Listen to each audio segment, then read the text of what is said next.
Hey guys, tonight we're doing something your pharmacist definitely didn't approve, a deep dive into the complete history of painkillers. Not the fun kind of deep dive where someone brings snacks, the kind where you learn that for most of human history, the best medicine had a roughly 50-50 shot at either curing you or turning you into a very relaxed corpse. So before you get comfortable, take a moment to like the video and subscribe, but only if you genuinely enjoy what I do here. And a very sincere thank you to whoever suggested this topic in the comments. You know who you are, and honestly, you may have just saved someone from Googling their symptoms at 2 a.m. and spiralling into a full existential crisis. That kind of contribution matters. Let me know in the comments where you're listening from and what time it is for you. It's always somehow 3 a.m. somewhere in this community, and I respect that deeply. Also, we're now on Spotify, so if you want to take this particular descent into pharmaceutical history on a walk, or a very slow drive to nowhere, the link is in the description. Now dim those lights. Turn on a fan, the white noise kind, not the one that sounds like it's preparing for liftoff. Get comfortable. Pull that blanket up to your chin, and maybe pour yourself something warm, because tonight's topic is about pain. Specifically about how monumentally bad humanity has always been at dealing with it, and how spectacularly creative we got in trying anyway. Let's take a second though. Have you ever actually thought about what it meant to be in pain before modern medicine? Like, not a headache you fix with 2 white pills you've had in your glove box since before your last haircut. Real pain. The kind where you do literally anything. Would you chew a mold-covered piece of bark if someone told you it might help? Would you drink a tea made from poppies boiled in water by someone whose last 3 patients all died, but whose confidence remained absolutely unshaken? Would you let a medieval barber surgeon bleed you out through a carefully placed incision because the theory was that your blood had simply become too enthusiastic? Would you trust a 17th century apothecary mixing arsenic, mercury and ground-up beetles into something he described with great seriousness as a tincture of relief? Could you sit through surgery in the 1800s with nothing but a sip of whiskey, a leather strap between your teeth, and a room full of medical students watching with notebooks? And would you, after all of that, maybe, possibly, consider the fact that the thing that finally worked might also quietly destroy everything else about your life? Congratulations. You've just woken up in the ancient world, approximately 5,000 years ago, and your head is splitting. You don't have ibuprofen. You don't have acetaminophen. What you do have is someone handing you a clay pot that smells like a swamp and telling you with complete confidence that this will fix it. Welcome to the history of painkillers. It only gets wilder from here. Let's start at the very beginning of this whole mess, which is to say, roughly 3,000 years before anyone thought to ask whether a substance that made you feel like you were floating on a warm cloud might have some drawbacks. Around 4000 BCE, the Sumerians of ancient Mesopotamia were cultivating a pretty little flower with a round seed head and petals the colour of a fading sunset. They called it Hulgil, which translates, with no subtlety whatsoever, to joy plant. And to be fair to them, they weren't wrong. The milky resin that oozes from the unripe seed pod of the opium poppy is one of the most powerfully pain-relieving substances nature ever accidentally invented, and the Sumerians had figured this out through a combination of careful observation, religious ritual, and almost certainly some very memorable accidents. The Sumerians were, by any measure, a sophisticated people.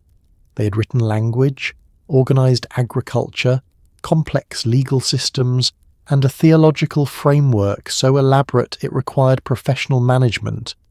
They were not stumbling around in the dark, and yet the discovery of opium reads less like a scientific breakthrough, and more like the kind of thing that happens when a curious and hungry species encounters a plant that does something unusual and decides to push further.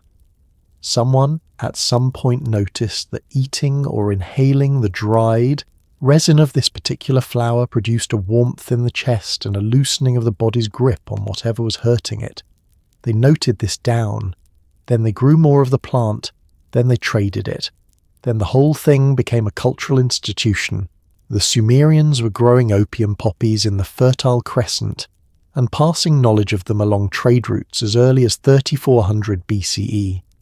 Clay tablets, the Sumerian equivalent of a medical journal, describe the cultivation process in detail. Harvest the poppy in the early morning, score the seed head, collect the sap. It's a process that remained essentially unchanged for the next 5,000 years, which tells you something both about how reliable it was and about how little needed to improve. Nature had already done most of the work. What's striking from our vantage point is the matter-of-factness of it. The Sumerians didn't treat opium as dangerous. They treated it as useful, the way you treat a good tool. It appeared in religious ceremonies as an offering to the gods. It appeared in medicine as a treatment for pain. It was given to crying children to help them sleep, which, if you're a modern parent reading this, is not a recommendation. Just a historical observation delivered with the appropriate sense of horror. The idea that this particular tool might quietly rearrange the priorities of everyone who used it regularly was not something they had documentation for yet. There is something almost poignant about looking back at the beginning of this story and seeing a civilization handling opium with the confidence of people who have no idea what the next 5,000 years are going to look like. They weren't being reckless exactly. They were being rational, based on the information they had. The plant helped people who were hurting. That was, in the ancient world, enough of a recommendation. The concept of addiction as a disease, as a biological trap that the brain falls into when exposed to certain substances repeatedly enough, was not part of their framework. It wasn't part of anyone's framework for most of human history. So the Sumerians grew their joy plant, traded it up and down the Tigris and Euphrates, offered it to their gods, and handed it to their children. And somewhere in a field in ancient Mesopotamia, a flower nodded in the breeze that was going to follow humanity around, helpfully and terribly, for the rest of recorded time. If you thought the Sumerians were adventurous with their pharmacology, wait until you meet the ancient Egyptians, who wrote down their medical recipes with the same cheerful confidence you might use to share a casserole dish. The Ebers Papyrus, dated to roughly 1550 BCE but containing knowledge far older, is essentially a medical textbook from a civilization that believes simultaneously in herbal remedies and divine intervention, and saw absolutely no contradiction in applying both at once. You might be offered willow bark for your fever, poppy extract for your pain, and a spoken incantation to the god Sekhmet for good measure. Because in ancient Egypt, why choose one approach when you could try all three and hedge your bets with the universe? The Ebers Papyrus is extraordinary, not because it contains cures that work by modern standards, though some of them are surprisingly close, but because of what it reveals about how systematically the Egyptians approached the problem of suffering. This was not folk medicine whispered from grandmother to grandchild. This was organised, recorded, categorised knowledge spanning more than 800 remedies covering everything from crocodile bites to hair loss, from infected wounds to what they diplomatically called pain of the heart. They had specialists. They had a differentiation between what we might today call physicians and what we might call surgeons. They had, in short, a system. Opium appears in Egyptian medical records under the name SPN, used in preparations for children who cry too much, which is the ancient equivalent of a sentence you really don't want to examine too closely. It was also used for adults in pain, for headaches, for the discomforts of old age. The Egyptians mixed it with other plant substances, animal products, and minerals in preparations that range from the almost reasonable to the genuinely alarming. One remedy for pain involved mixing opium with coriander, elderberry, and something scholars have translated as fly dirt scraped from the wool, which suggests that not all 800 remedies were equally evidence-based. Willow bark appears too, prescribed in ways that aligned surprisingly well with what we now understand about its active compound, salicylic acid. Egyptian physicians were essentially prescribing a crude form of aspirin more than 3,000 years before the chemistry was understood. They didn't know why it worked, but they had noticed, empirically and through careful record-keeping, that it did, and they wrote it down. The priests and physicians of ancient Egypt were also careful about dose and application in ways that suggest real clinical experience.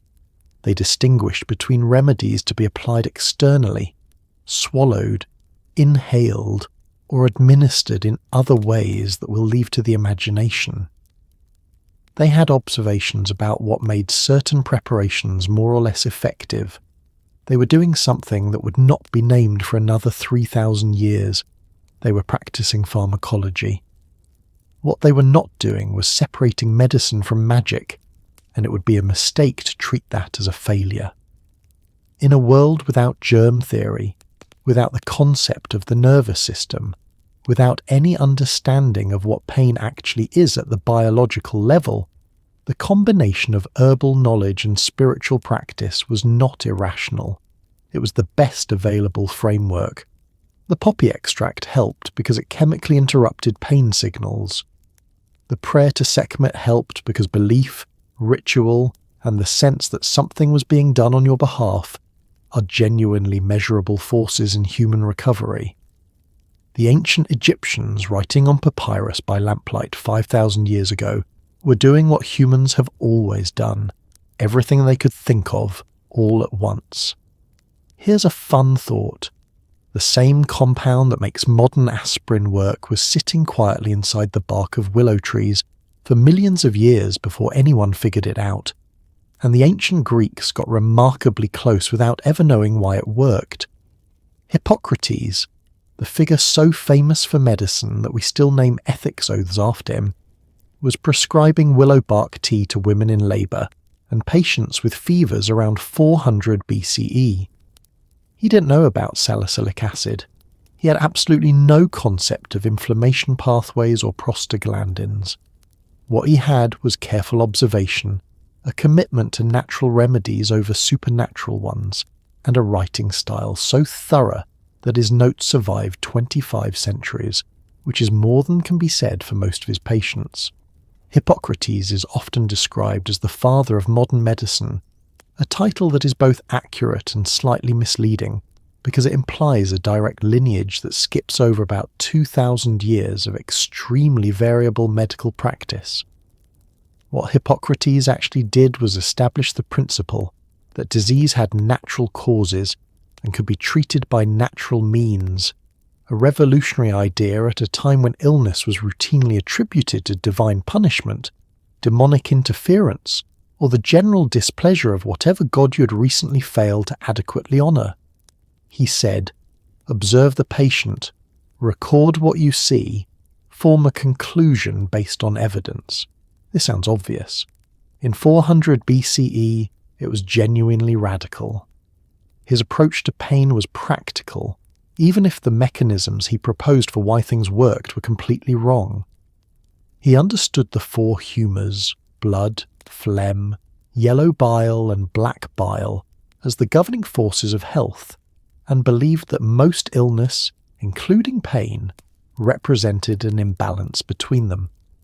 By modern standards, this framework is not just wrong, but impressively wrong, a complete misunderstanding of human physiology dressed up in confident systematic language.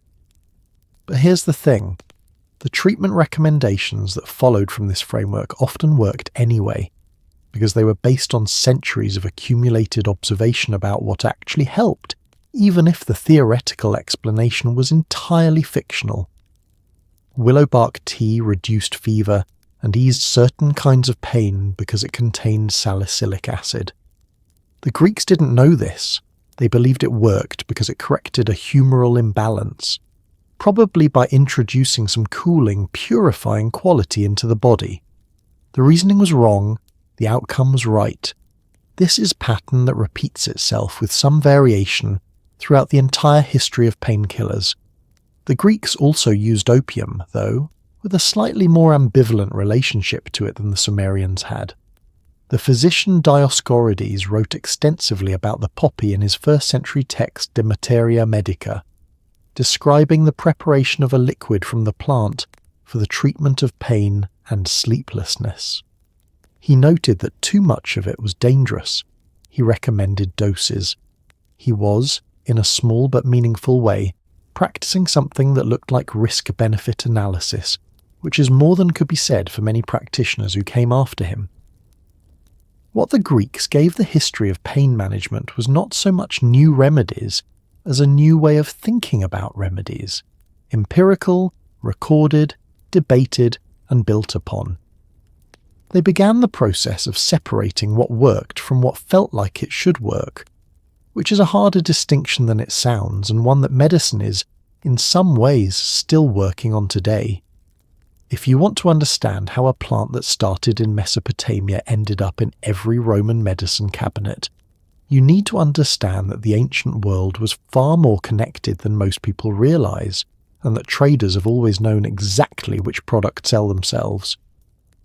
By the time Rome was at the height of its power, opium was moving through Mediterranean trade routes the way that a particularly popular item trends today, with very little resistance and an alarming amount of enthusiasm. Roman physicians like Galen, who served emperors and wrote with the kind of supreme self-assurance that only comes from being the smartest person in most rooms, were prescribing opium preparations for everything from pain and insomnia to coughs, melancholy, and what we might generously call anxiety. Galen, writing in the 2nd century CE, was the most influential physician in the Roman world and arguably in Western medicine for the next 1500 years. His writings were so widely copied and referenced that his theories dominated European medicine well into the Renaissance, long after they should have been challenged. He had strong opinions about opium. It was extremely powerful, should be used carefully, and was most effective when mixed with other ingredients into a preparation called theriac. Theriac was the ancient world's answer to the question, what if we mixed every medicinal substance we could find into a single paste? It contained opium, viper flesh, honey, and dozens of other ingredients, varied by practitioner, and was treated as an essentially universal remedy. The Emperor Marcus Aurelius reportedly took a daily dose of it. Whether this helped him philosophize or just made the afternoons more bearable is a question history has not resolved. The Romans were also users of opium in ways that went beyond medicine. Literary sources describe its use for recreation, for sleep, for what we might today call self-medication of psychological distress. There are references in Roman texts to people who had become dependent on opium preparations and found it impossible to stop, which means that the observation of addiction substantially predated any coherent theory of what addiction was. They noticed the problem. They described it accurately. They did not have the framework to explain it. Trade routes carried opium westward from Mesopotamia and Persia into Greece, Egypt, and Rome, and also eastward into India and China, where it would develop separate medical and cultural traditions of its own. The Silk Road was not merely a highway for silk. It was a highway for spices, textiles, precious metals, religious ideas, political alliances, and yes, pharmaceuticals, carried in small jars and leather pouches by merchants who were, essentially, the first pharmaceutical distribution network in history. There is something remarkable about the consistency of the demand. Every civilization that encountered opium found a use for it. Every culture that traded in it found a market. The human need to manage pain is so universal and so urgent that a plant evolved on one side of the world became a central feature of medical practice on the other side within a few centuries, carried by ships and camel trains across deserts and seas. The history of opium is, in part, a history of human suffering being resourceful enough to find relief wherever it could. By the time the Roman Empire began its long decline, opium was embedded so deeply in Mediterranean medical practice that losing access to it would have constituted a medical crisis, which, when you trace the next several 100 years of European history, is more or less exactly what happened. When the Western Roman Empire collapsed in the 5th century CE, it took a great deal of organised medical knowledge with it, at least in Europe, and what replaced it was a patchwork of folk remedies, monastic herbal gardens, and theological debate about whether dulling pain was actually interfering with God's plan. This is the part of medical history that doesn't get discussed enough, because the answer to what did people do about pain in early medieval Europe is largely, they prayed, they drank strong ale, they applied poultices of varying effectiveness and aroma, and if they were very lucky, they found a monastery with a reasonably well-stocked herb garden, and a monk who had read enough classical texts to remember what willow bark was for. The monasteries were, in fact, the primary repositories of medical knowledge in early medieval Europe, which says something interesting about the institutional church and something even more interesting about the absence of any alternative. Benedictine monks were required to care for the sick as a religious obligation, and monastic herb gardens were planted with medicinal plants whose properties had been documented in classical texts. The monks copied these texts laboriously by hand, preserved them through waves of political chaos and cultural disruption, and in doing so kept the thread of accumulated medical knowledge from simply vanishing. If you managed to get yourself to a monastery when you were seriously ill or in serious pain, your chances were meaningfully better than if you were dealing with the local village healer working purely from oral tradition and personal experience. The theological dimension of pain in this period is genuinely complicated and worth sitting with for a moment. Christian teaching in the early medieval period had a somewhat ambivalent relationship with suffering. On one hand, the relief of suffering through charitable care was an explicit Christian duty. On the other, pain was understood in theological terms as potentially redemptive, as a sharing in Christ's suffering, as a spiritual experience that should not always be avoided or shortcut. This didn't mean medieval Christians refused all pain relief, but it did mean that the moral framing around whether and how much to relieve someone's pain was more complicated than simply suffering is bad, reduce it. What was available for pain in this period was largely herbal and largely unreliable. Willow bark continued to be used. Opium existed in Europe in limited quantities, traded through Arab merchants and available to those wealthy enough to acquire it. Alcohol was genuinely useful as a mild anesthetic, particularly for procedures. Various plant preparations, including some highly toxic ones, were deployed with inconsistent results. A person in serious pain in early medieval Europe was essentially hoping that whoever was treating them had read the right books and grown the right plants.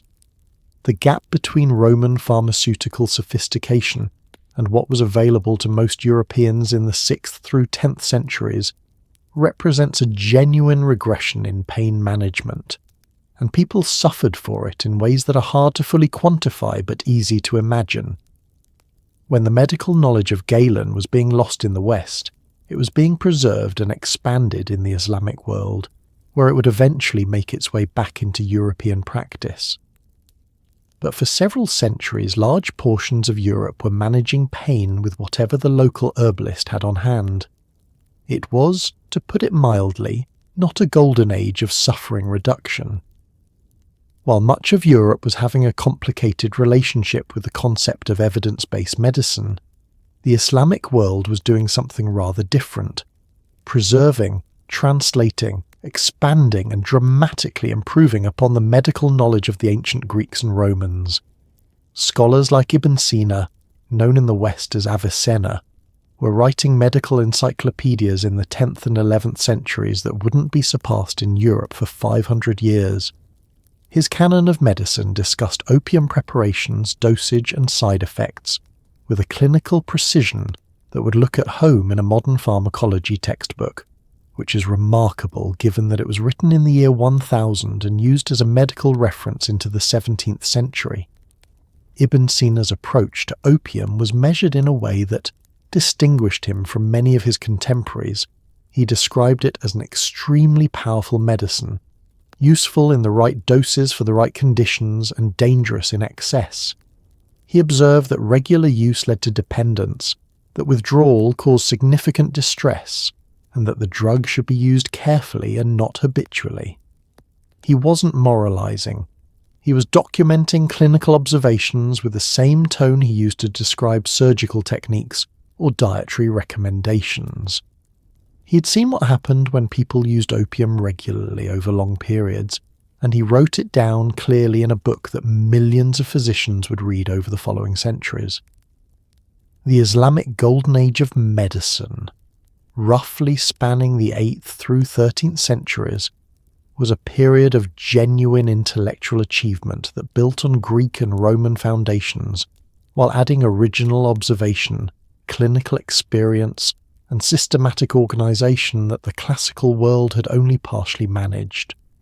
The translation movement, centered in Baghdad's House of Wisdom, brought Greek medical texts into Arabic, where they were studied, commented upon, and extended by scholars, who were not merely copying but actively engaging with the material, testing it against their own clinical observations, and recording the results. The Islamic pharmacopoeia of this period was extensive and included not just opium, but a wide range of plant-based remedies for pain, inflammation, and fever. Al-Razi, writing in the 9th century, described the use of various analgesic preparations with a level of clinical detail that suggests real experience managing real patients. He also wrote about the risks of certain substances in ways that show an understanding of toxicity that European medicine would not match for centuries. Arab traders were also critical in maintaining the flow of medicinal substances across the known world during a period when European trade networks had contracted dramatically.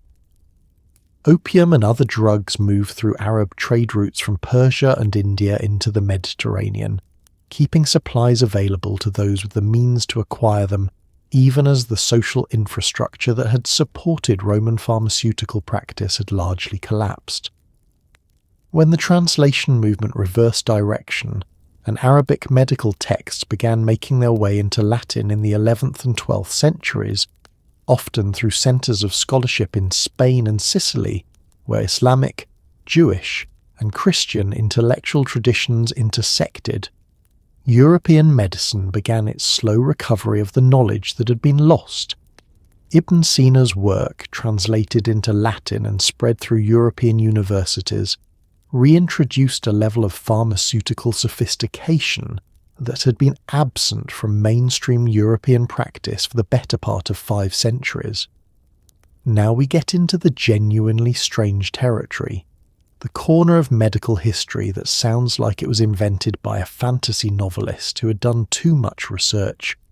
Medieval European medicine for pain was a world of plants with dramatic side effects, treatments that were technically effective but came with enough risks to make you reconsider the whole enterprise, and a concept called the soporific sponge, which was precisely what it sounds like. A sponge soaked in a mixture of sedating plant extracts that you pressed to a patient's face before surgery and hoped for the best. The ingredients typically included opium, henbane, mandrake, and hemlock, which collectively read less like a medicine and more like a shopping list for someone planning to reenact a Shakespeare tragedy. Mandrake is worth discussing at some length because it has an almost implausible history. The plant Mandragora officinarum has a root that roughly resembles a human figure, which was enough for medieval Europeans to construct an entire mythology around it, including the belief that it screamed when pulled from the ground, that its scream was lethal to those who heard it, and that the correct technique for harvesting it involved tying a dog to the plant and retreating to a safe distance. The screaming root mythology was completely fictional. The medicinal properties of mandrake were, however, real. The plant contains tropane alkaloids including scopolamine and hyoscyamine, which are genuinely sedating and genuinely capable of producing unconsciousness in sufficient doses. The line between sufficient dose and lethal dose was, unfortunately, not a wide one. Henbane, Hyoscyamus niger, was another plant with real analgesic and sedating properties, and a narrow therapeutic window, meaning the dose that helped and the dose that killed were uncomfortably close together. Medieval practitioners used it for toothaches, applied directly to the affected area, for pain more broadly, and as a component of sleep preparations. It was effective when used correctly, and fatal when it wasn't, which makes it a reasonable symbol of medieval medicine's general approach. Powerful tools, imprecise application, variable outcomes. The soporific sponge was the medieval attempt at surgical anesthesia, and it represented genuine ingenuity within significant constraints. You boil the sponge in a preparation of sedating plants, let it dry, and when surgery is needed you rehydrate it and hold it to the patient's face until they lose consciousness. When you want them to wake up, you hold a sponge soaked in vinegar to their nose instead. This is not nothing. This is someone thinking seriously about the problem of surgical pain and arriving at a solution using the tools available. Whether it worked reliably is a different question. The plants involved had variable potency. The dosing through a sponge was not precise, and the difference between surgical sedation and respiratory depression was not always successfully navigated. What is most striking about medieval European medicine for pain, looking back at it now, is the combination of genuine knowledge and genuine danger that ran through almost every available remedy. The practitioners were not incompetent or unobservant. They were working with real plants that had real effects. They were accumulating experience and recording observations. They were, within the limits of their era's understanding, doing their best. The best just happened to involve a fairly high chance of accidentally poisoning your patient, which is a problem that the next several centuries of medical history would spend a great deal of effort trying to solve. Let's pause here and really sit with this one, because no amount of dry humour fully captures what surgical pain meant before anaesthesia existed. Prior to the mid-19th century, surgery was performed on fully conscious patients. The fastest surgeons in the world were celebrated not for precision but for speed, because every second on the table was a second of unimaginable agony, and the kindest thing a surgeon could do was get it over with quickly. The Scottish surgeon Robert Liston was reportedly so fast he could amputate a leg in under 2.5 minutes, which sounds impressive right up until you remember that those were 2.5 minutes of screaming, and that the patient was held down by assistants, and that the best pain management available was a generous amount of alcohol administered beforehand, and a leather strap to bite down on. Surgical speed was not merely a professional pride matter, it was genuinely a humanitarian consideration. The longer a surgery lasted, the more blood the patient lost, the greater the risk of shock, and the more prolonged the suffering. Surgeons who could operate quickly were better surgeons by the standards of their time, not because their outcomes were necessarily superior from a technical standpoint, but because they minimized the duration of the ordeal. Operating theatres at major hospitals in the 18th and early 19th centuries were literally theatres. Tiered galleries of medical students and curious members of the public watched while surgeons operated at speed on conscious, restrained patients. The sounds of these theatres, contemporary accounts make clear, were not pleasant. What pre-surgical patients experienced, if they were being honest with themselves, was a rational calculation about whether the risk of the procedure was worth the suffering it would involve. For some conditions, this calculation was straightforward. A gangrenous limb would kill you without amputation, so the surgery, however agonizing, was clearly preferable to the alternative. For less immediately life-threatening conditions, the calculus was harder. Many people with conditions that would be treated surgically today simply did not seek surgery, not because it wasn't available, but because the pain of the procedure was too high a price to pay. This means that pre-anesthetic surgery statistics don't fully reflect the burden of surgical conditions in the population. There was a large invisible group of people who were living with conditions that could theoretically have been addressed surgically, but chose suffering over the operating table. The preparations available to surgical patients varied in effectiveness and availability.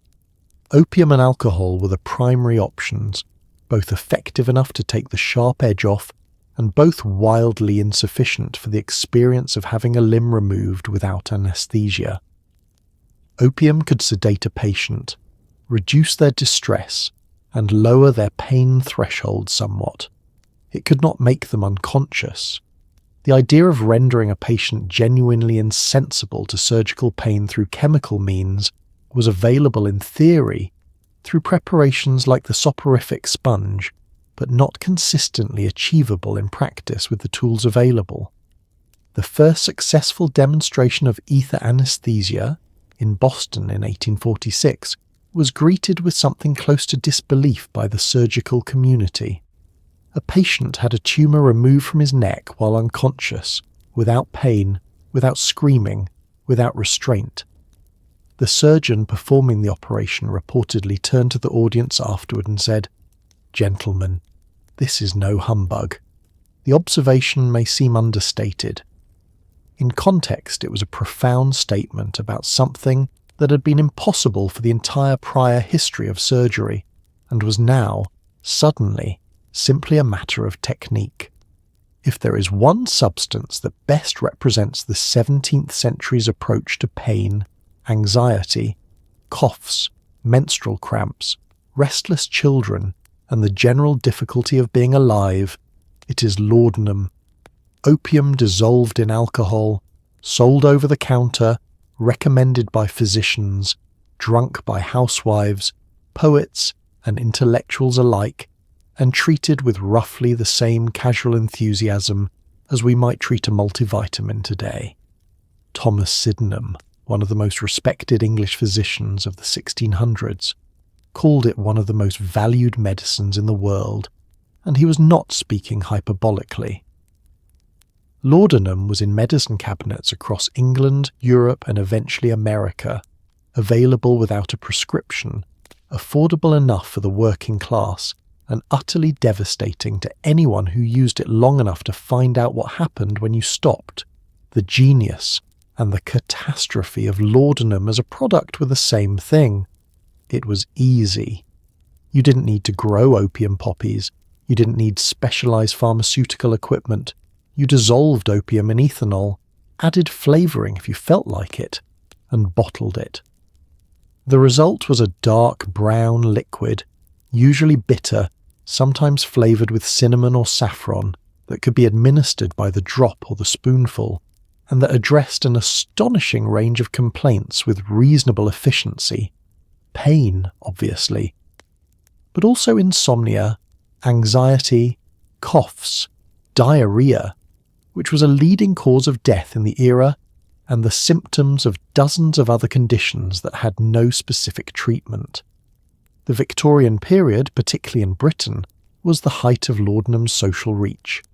It was prescribed more frequently to women than to men, a fact that reflects both the medical profession's tendency to attribute a wide range of female complaints to nervous conditions treatable by sedation, and the social circumstances of middle and upper-class Victorian women, whose lives were often constrained enough to generate genuine psychological distress for which laudanum provided reliable, if temporary, relief. The female laudanum user became a recognizable cultural figure, slightly glassy-eyed, slightly absent from the present moment, managing. The male laudanum user of the same era was more likely to be described as a poet or a philosopher, in communion with deeper experiences, because Victorian gender norms were consistent, at least in their unfairness. Samuel Taylor Coleridge wrote Kubla Khan under the influence of laudanum, or so the story goes, and described waking from an opium dream with a poem fully formed in his mind, interrupted before he could transcribe it all by a visitor from Porlock. Whether this is true or a useful myth, it contributed to a romantic image of opium as a door to creative insight that persisted through the 19th century, and that was, for real people with real dependencies, extraordinarily unhelpful. De Quincey's Confessions of an English Opium Eater, published in 1821, described his laudanum use in terms that managed simultaneously to convey its pleasures and its costs and became wildly popular, which tells you something about the 19th century's complicated relationship with substances that were destroying people while being discussed as though they were primarily an aesthetic experience. The cost of laudanum dependency was real, measurable, and largely ignored. People who could not function without their daily dose, who experienced severe physical withdrawal when they tried to stop, who organized their days around the need to obtain and consume it. These were not uncommon. They just weren't called addicts yet in the clinical sense. They were called habitual users, or nervous invalids, or people with delicate constitutions. The language of judgment was different. The underlying experience was not. Here is where the history of painkillers becomes something darker and considerably more complicated than a simple story of humans trying to feel better. By the 19th century, opium was not just a medicine, it was a commodity, a tool of empire, and the centre of one of the most morally indefensible trade disputes in modern history. The British East India Company was growing opium in India and smuggling it into China in quantities vast enough to create a national addiction crisis, and when the Chinese government tried to stop the trade, Britain went to war, twice, to protect its right to continue. The Opium Wars are not a footnote in pharmaceutical history. They are a reminder that the business of managing pain has always been entangled with power, profit, and the willingness of the powerful to inflict suffering on others in the process of profiting from it. The mechanism of the trade was elegant in the way that exploitative systems sometimes are. Britain imported enormous quantities of Chinese goods, tea, silk and porcelain primarily, and needed a way to pay for them that didn't involve shipping silver out of the British economy at an unsustainable rate. The solution, arrived at by the East India Company with the pragmatic immorality that characterized a great deal of colonial commerce, was opium. Grow it in Bengal, where the climate was favourable and the labour was cheap. Ship it to Canton, where demand was high and the profits were spectacular. The Chinese Qing government understood exactly what was happening and found it unacceptable. Opium was addicting hundreds of thousands of Chinese citizens, disrupting social order, draining the economy of silver flowing in the opposite direction to pay for the drug, and embarrassing an empire that prided itself on cultural self-sufficiency. When Commissioner Linzexu confiscated and destroyed more than 20,000 chests of British opium in 1839, and wrote a letter to Queen Victoria that remains a remarkable document of moral clarity, asking her how she could permit trade in a substance that destroyed human beings when the same substance was banned in Britain itself, the response from the British government was to send gunboats. The First Opium War lasted from 1840 to 1842 and ended with China ceding Hong Kong, opening several ports to British trade and paying substantial reparations. The opium trade continued and expanded. The Second Opium War, fought between 1856 and 1860, expanded the concessions further and opened China's interior to foreign trade and missionary activity. By the end of these conflicts, the Chinese had been forced, at gunpoint, to accept the trade in a substance that was addicting their population. The opium trade continued at scale for the remainder of the 19th century. Estimates suggest that by the 1870s, somewhere between 10 and 20% of the adult male Chinese population was regularly using opium. What the Opium Wars reveal about the history of pain management is something that tends to get sanitized in straightforward accounts of pharmaceutical progress. From very early in the history of these substances, the line between medicine and commodity was thin, and the people making decisions about how drugs were produced, distributed, and regulated were often making those decisions based on commercial and political interests that had nothing to do with the welfare of the people who were consuming them. In 1804, a young German pharmacist's assistant named Friedrich Serturner did something that would reshape medicine, start wars, and eventually contribute to one of the worst public health crises in American history. He isolated the primary active compound from opium. He named it morphine after Morpheus, the Greek god of dreams, which in retrospect is either a beautifully appropriate choice or a deeply ominous one, depending on when in history you're asking. The medical world greeted morphine with the kind of uncomplicated enthusiasm that only comes from not yet knowing what you're getting into. Here was a pure, measurable, reliable compound. Here was something you could dose. Here was, by every measure available at the time, a genuine miracle.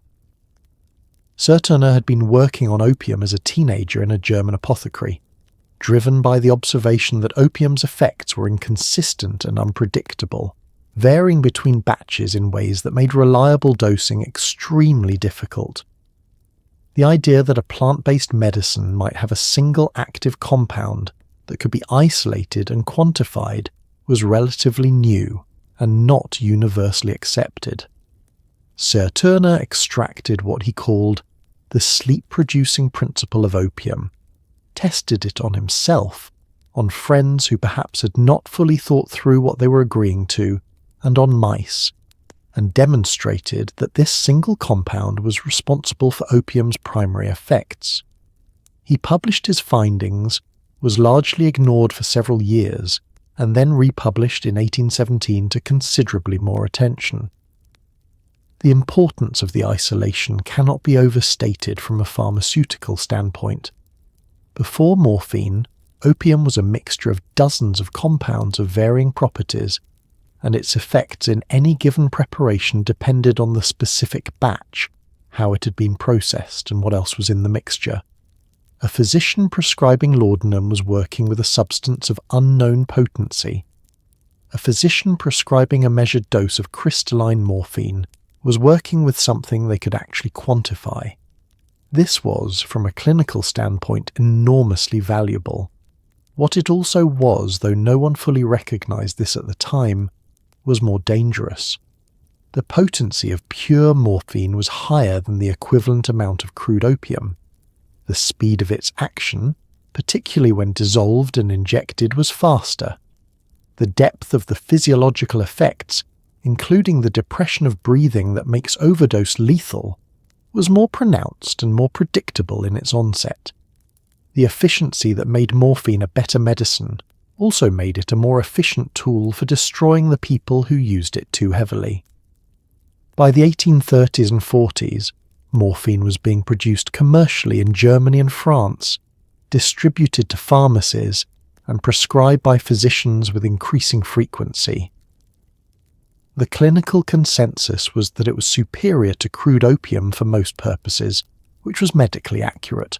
The corollary that it might also be more addictive and more dangerous received considerably less attention, which was not. If isolated morphine was the beginning of modern pain medicine, the hypodermic needle was the moment it stopped being cautious. Developed in the 1850s by Alexander Wood and Charles Pravaz, the hollow needle and syringe allowed physicians to inject morphine directly into the bloodstream, bypassing the digestive system entirely and delivering relief in minutes rather than hours. The medical establishment was again thrilled. Here was faster relief. Here was more precise dosing. Here was a tool so obviously superior to previous methods that its potential for catastrophic misuse simply didn't get the attention it deserved, at least not right away. Wood reportedly gave his wife morphine injections for a chronic pain. She became one of the first recorded cases of intravenous drug addiction. The irony is almost too on the nose. Alexander Wood's original intention was not to create a faster path to addiction.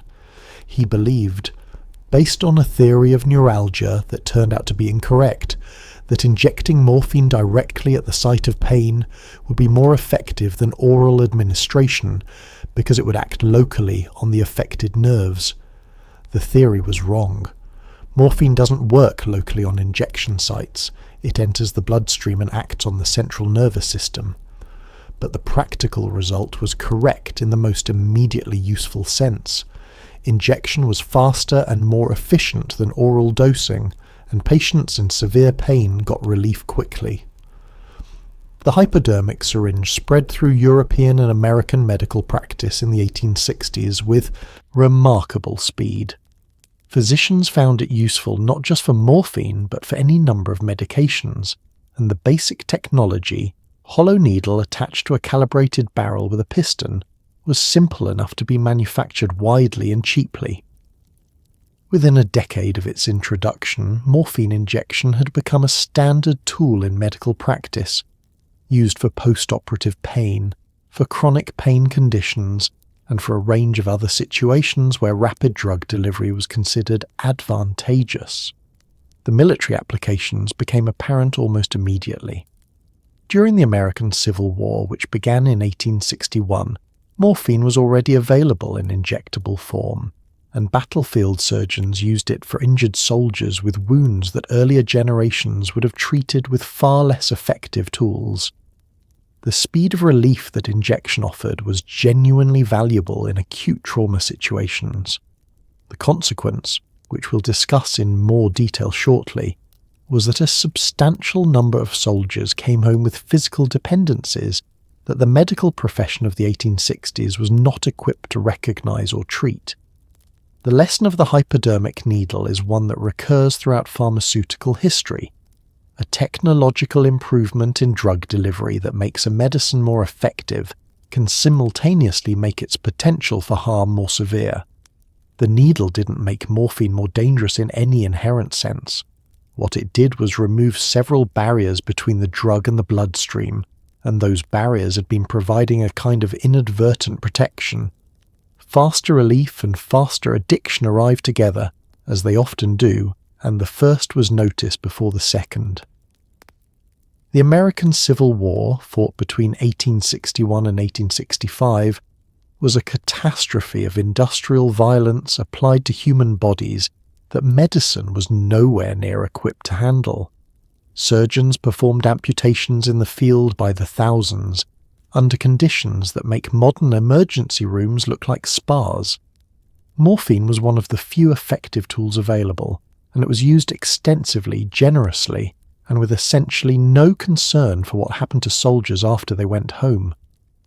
By the war's end, an estimated 400,000 veterans were dependent on morphine, a problem so common it was known at the time as soldier's disease, which is either a compassionate acknowledgement of where the addiction came from, or an early and quite successful attempt to make the problem seem inevitable, rather than preventable. The scale of the Civil War's medical challenge was without precedent in American history. The conflict killed approximately 600,000 soldiers from combat and disease combined, and wounded many more. Field hospitals operated under conditions of extreme stress, inadequate supplies, insufficient personnel, limited time per patient. Amputations were performed in minutes. Morphine was administered generously, not just during surgery but afterward, to manage the ongoing pain of healing wounds, infected stumps, and the injuries that didn't kill but didn't heal cleanly either. The intent was humane. The physicians performing these amputations and administering these doses were trying to relieve genuine severe suffering with the best tools available to them. The problem was that no one had a plan for what happened next. A soldier who had been given morphine regularly for weeks or months of recovery would develop physical dependence, meaning that when the drug was stopped, his body would react with symptoms that range from extremely uncomfortable to medically serious: sweating, cramping, severe anxiety, inability to sleep, and an overwhelming craving for the substance. In the 1860s, this process was understood imperfectly and managed not at all. Soldiers were discharged with their wounds and their dependencies and left to manage both on their own resources. The commercial availability of morphine and opium preparations made this somewhat easier in the short term and much worse in the long term. Patent medicines containing opium and morphine were sold over the counter in pharmacies, in general stores, by mail order, and through travelling salesmen. A veteran who needed to continue his morphine use to function could obtain it, legally and without stigma, from multiple sources. The medical profession, to the extent it addressed the problem at all, tended to do so by continuing to prescribe rather than treating the dependency as a condition requiring intervention. The Civil War veterans with soldier's disease were not regarded with the same sympathy that the name might suggest once they had been home for a few years and the war was no longer new. Addiction, when it became visible as a social problem, tended to attract moral judgment rather than medical attention. The veterans who had been heroic in combat became embarrassing when they were visibly dependent on a drug. The system that had given them their dependencies took no responsibility for managing them. It was a pattern that would repeat itself, with different names and different drugs, across the next century and a half of American military history. In 1898, the German pharmaceutical company Bayer, the same company that still makes the aspirin in your medicine cabinet today, brought a new product to market. It was a chemically modified version of morphine, diacetylmorphine, and they named it heroin, from the German word heroisch, meaning heroic. The marketing materials described it as a non-addictive substitute for morphine and a treatment for morphine addiction, which sits comfortably among the most catastrophically wrong medical claims in history. Heroin is, in fact, more potent than morphine, faster acting, and if possible, even more addictive. Bayer sold it in tablet form over the counter as a cough suppressant for 10 years before the mounting evidence of its true nature became impossible to ignore.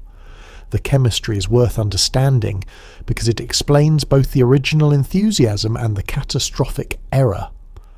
Diacetylmorphine was synthesized by C.R. Alder Wright at St. Mary's Hospital in London in 1874, but Bayer's chemist Heinrich Drieser independently produced it in 1897 and recognized its pharmaceutical potential.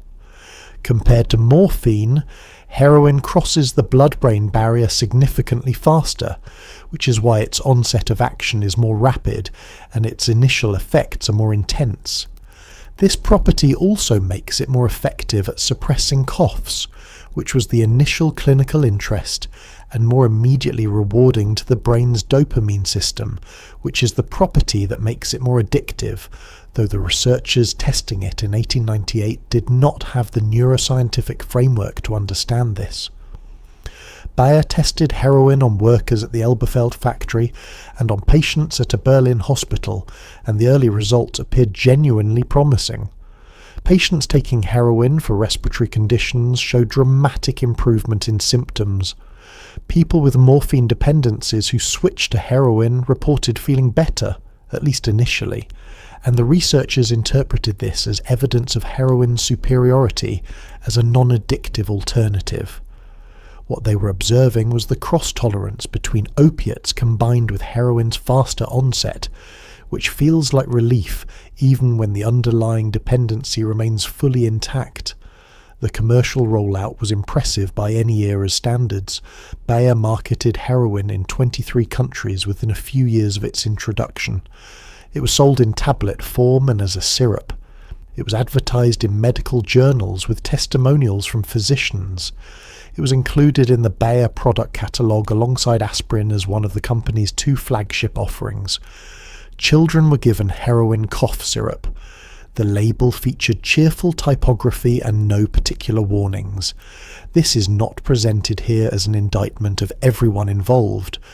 The framework for understanding addiction and drug safety in 1898 was genuinely limited, and the enthusiastic response to heroin was a product of that limitation, combined with commercial incentives rather than purely deliberate deception. By 1904, the tide had turned. Reports from physicians in multiple countries were describing heroin dependency in terms that were impossible to reframe as anything other than addiction. The drug was reclassified and restricted in various jurisdictions over the following decade. Bayer stopped marketing it commercially. It was, in retrospect, 10 years of extraordinarily consequential error, the kind of mistake that only looks obviously avoidable from a distance and in hindsight. While opiates were consuming enormous amounts of medical attention and causing enormous amounts of damage, a quieter revolution was happening in the chemistry of willow bark.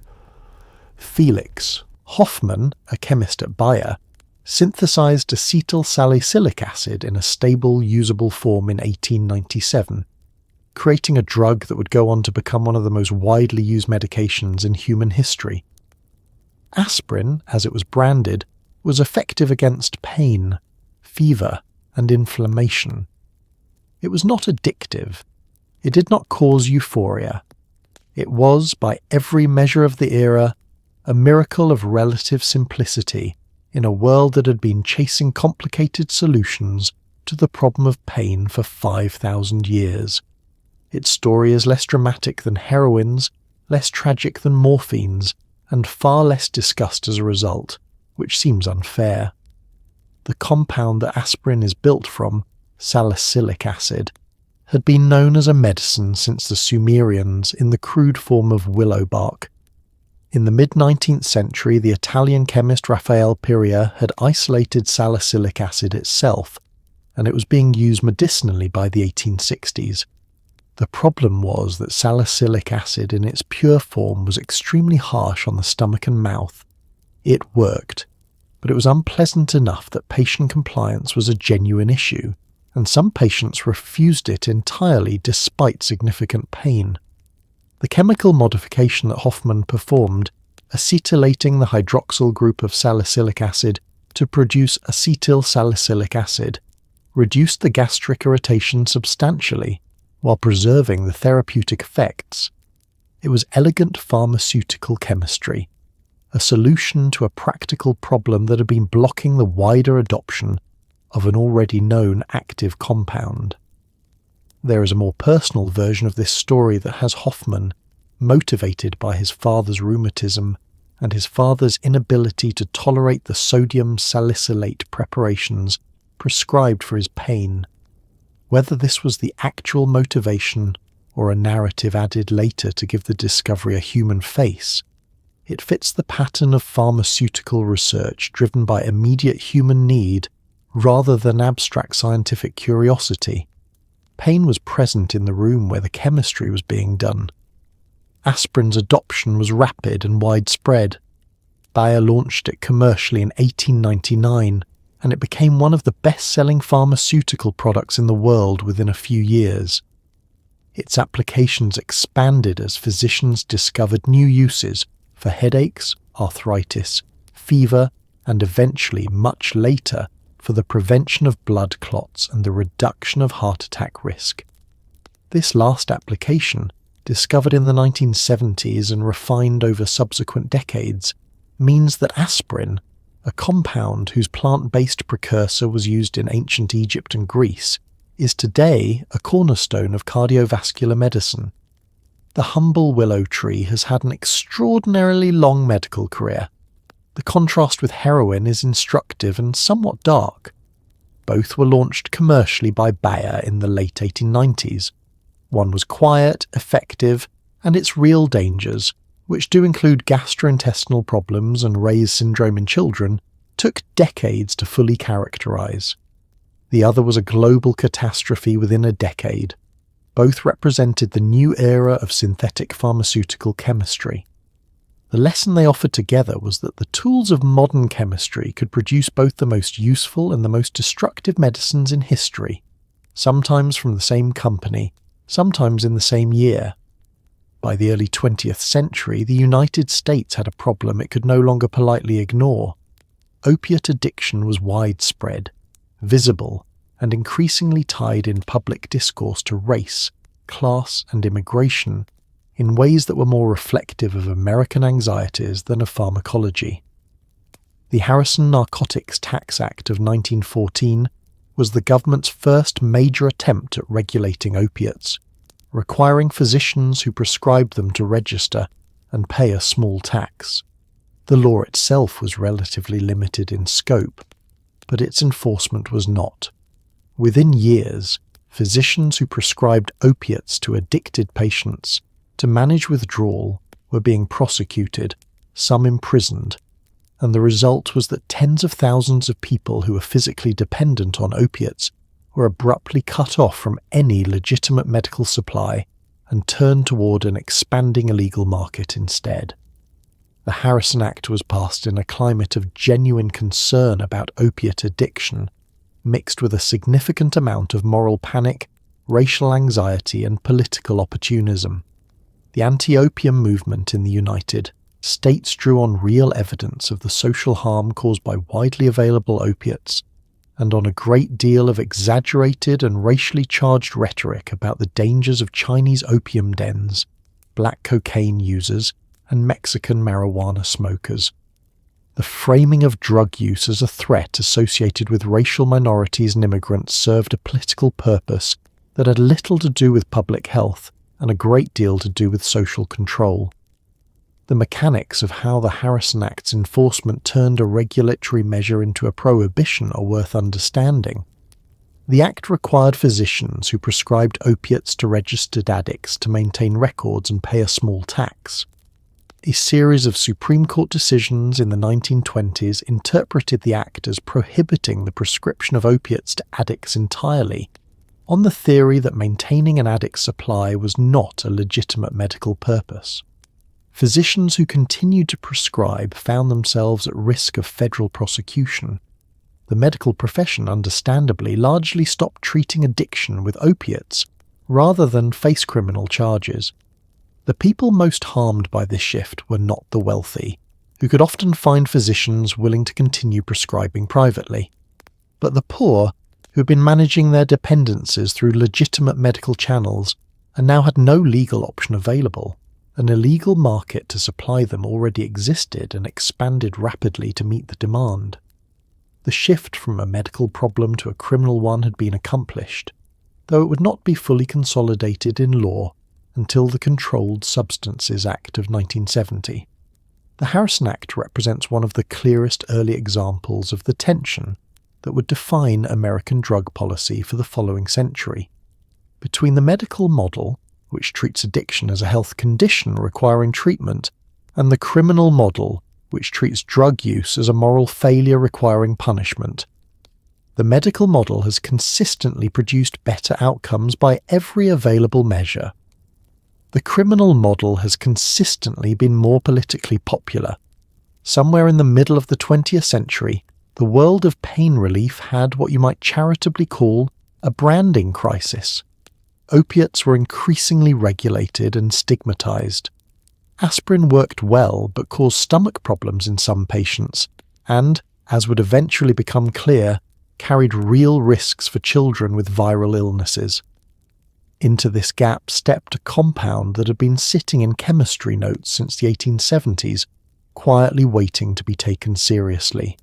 Acetaminophen, known in the United States as Tylenol, and in most of the rest of the world as paracetamol. It was gentle on the stomach, effective against pain and fever, affordable to manufacture, and remarkably safe when used correctly, that last qualifier carrying more weight than its positioning as a casual medicine cabinet staple would suggest. Acetaminophen had a peculiar prehistory. It was first synthesized in 1878 and tested as a medicine in the 1890s, but interest shifted to a related compound, phenacetin, which was used medically for several decades before being found to cause kidney damage and being withdrawn. Acetaminophen, despite being the primary active metabolite of phenacetin in the body, was largely set aside. It was rediscovered and re-evaluated in the 1950s when Julius Axelrod and Bernard Brodie, working at the National Heart Institute, identified it as the component responsible for phenacetin's beneficial effects and determined that it lacked the kidney toxicity of the parent compound. It was launched commercially in the United States in 1955 under the name Tylenol. The rise of Tylenol in the American medicine cabinet is a story of effective marketing meeting genuine medical need. McNeil Laboratories initially positioned it as a children's pain and fever reliever, where aspirin's risks for young patients were already being recognized, and then expanded its marketing to adults as a gentler alternative. The message was essentially all the effectiveness without the stomach problems. This was largely accurate. Acetaminophen is as effective as aspirin for most types of pain, and does not cause the gastric irritation that aspirin can produce in sensitive individuals. The safety profile that made acetaminophen so attractive as an over-the-counter medication, however, contained a complication that was not prominently featured in the marketing. Its therapeutic window is narrower than it appears. At recommended doses, acetaminophen is very safe. At doses not dramatically higher than recommended, it can cause severe and potentially fatal liver damage, particularly in individuals who drink alcohol regularly or who have pre-existing liver conditions. The same properties that made it gentle on the stomach made it potentially brutal on the liver, and the margin between the safe dose and the dangerous one is thin enough to be easily crossed by someone who doesn't realize they are taking multiple products that each contain acetaminophen. This is not a reason to avoid acetaminophen. It remains one of the most useful and appropriate over-the-counter medications available. It is a reason to read labels carefully and to understand that over-the-counter and completely safe are not synonyms, a distinction that the history of pain management has had to make repeatedly across every era.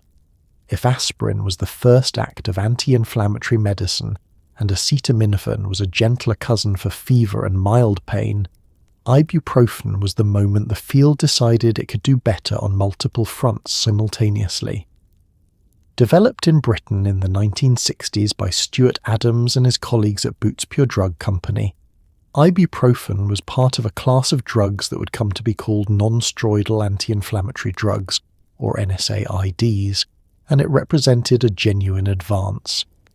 Effective against pain, inflammation, and fever, gentler on the stomach than aspirin, and available in doses suitable for self-administration. Adams reportedly tested an early formulation on himself to manage a hangover before giving a presentation, which is either a compelling testimonial or a sign of a man who was very committed to his work. The development of ibuprofen emerged from research into the prostaglandin system, the series of chemical signals that the body uses to produce inflammation and communicate pain. The discovery that aspirin worked by inhibiting the enzyme cyclooxygenase, which is responsible for prostaglandin synthesis, opened the field of NSAID research by providing a clear mechanism to target. Researchers could now design molecules specifically intended to inhibit this pathway, rather than working from the traditional pharmacological approach of finding something in nature that seemed to help, and then figuring out why. Stuart Adams and his team at Boots tested hundreds of compounds before settling on ibuprofen as having the best combination of efficacy and safety. It was approved in the United Kingdom in 1969 and in the United States in 1974, initially as a prescription medication and later in 1984 in lower doses as an over-the-counter product under the brand name Advil. The approval of over-the-counter ibuprofen was significant. It gave consumers access to an anti-inflammatory medication without a physician's prescription, broadening self-management of pain substantially. The NSAID class expanded considerably over the following decades, with naproxen, ketoprofen, and a range of other compounds joining the category, followed in the 1990s by the selective COX-2 inhibitors like Vioxx and Celebrex, which were designed to reduce the gastric side effects of traditional NSAIDs by targeting only one form of the cyclooxygenase enzyme. The selective COX2 inhibitors were initially celebrated as a safer alternative for people with stomach sensitivity, before Vioxx was withdrawn from the market in 2004, after studies showed it significantly increased the risk of heart attack and stroke. It was a reminder that understanding one side effect profile thoroughly does not guarantee there isn't another waiting to be discovered. NSAIDs occupy a genuinely important place in the history of pain management because they address a category of pain, inflammatory pain, that opiates manage poorly without the addiction risk that makes opiates so problematic for long-term use. For the hundreds of millions of people with arthritis, back pain, menstrual pain, and other inflammatory conditions, NSAIDs are frequently the most appropriate first-line treatment. Their side effect profile, including gastric and cardiovascular risks, is real and requires appropriate medical supervision. But measured against the alternatives available before their development, they represent a substantial improvement in the quality of life available to people in chronic pain. By the mid-20th century, chemists had become very good at synthesizing new compounds that acted on the brain's opioid receptors, and not all of them came from the poppy plant anymore. Methadone was developed in Germany during the Second World War, partly because the opium supply routes had been disrupted, and partly because German chemists were simply very good at their jobs. Fentanyl was synthesized by Paul Janssen in 1960, a Belgian pharmacologist who produced it as a powerful anesthetic for surgical use. Both compounds were genuinely useful medicines. Both also had potency that made traditional opiates look almost casual by comparison. Fentanyl is estimated to be roughly 100 times more potent than morphine, a fact that matters enormously when the difference between a therapeutic dose and a lethal one is measured in micrograms. Methadone's development history has the peculiar quality common to several pharmaceutical advances from the Second World War era. It was born of necessity in a context of resource scarcity, and its peacetime applications ended up being quite different from its wartime purpose. German researchers developed it as an analgesic when traditional opiate supplies became difficult to obtain, named it Dolafine, and found it effective. After the war, it was distributed to Allied pharmaceutical companies as part of the transfer of captured German research, and it entered the Western pharmacopoeia in the late 1940s. Its current primary use, as a maintenance medication in the treatment of opioid use disorder, was not developed until the 1960s, when Vincent Dole and Marie Niswander at Rockefeller University demonstrated that daily methadone maintenance dramatically reduced heroin use and improved social functioning in dependent patients. Fentanyl's story is different in character. It was developed for a specific and highly controlled medical purpose, anesthesia, and deployed within the tightly supervised context of surgical practice.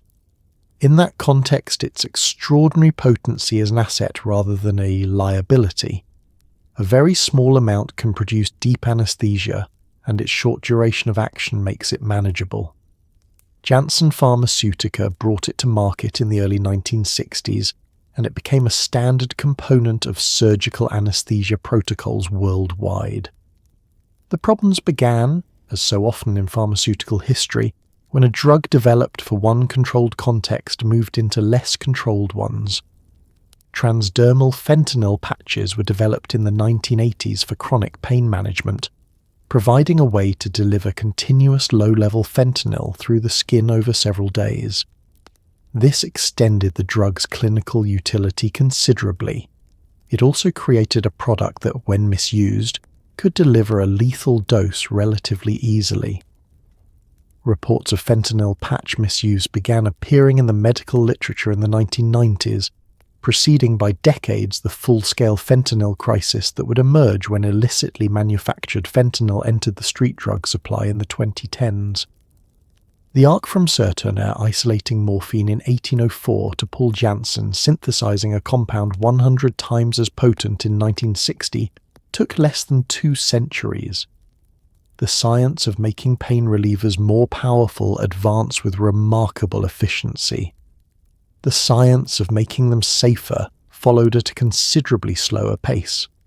The Vietnam War sent hundreds of thousands of young Americans into a conflict defined by its brutality, its moral confusion, and its extraordinary availability of cheap, high-quality heroin.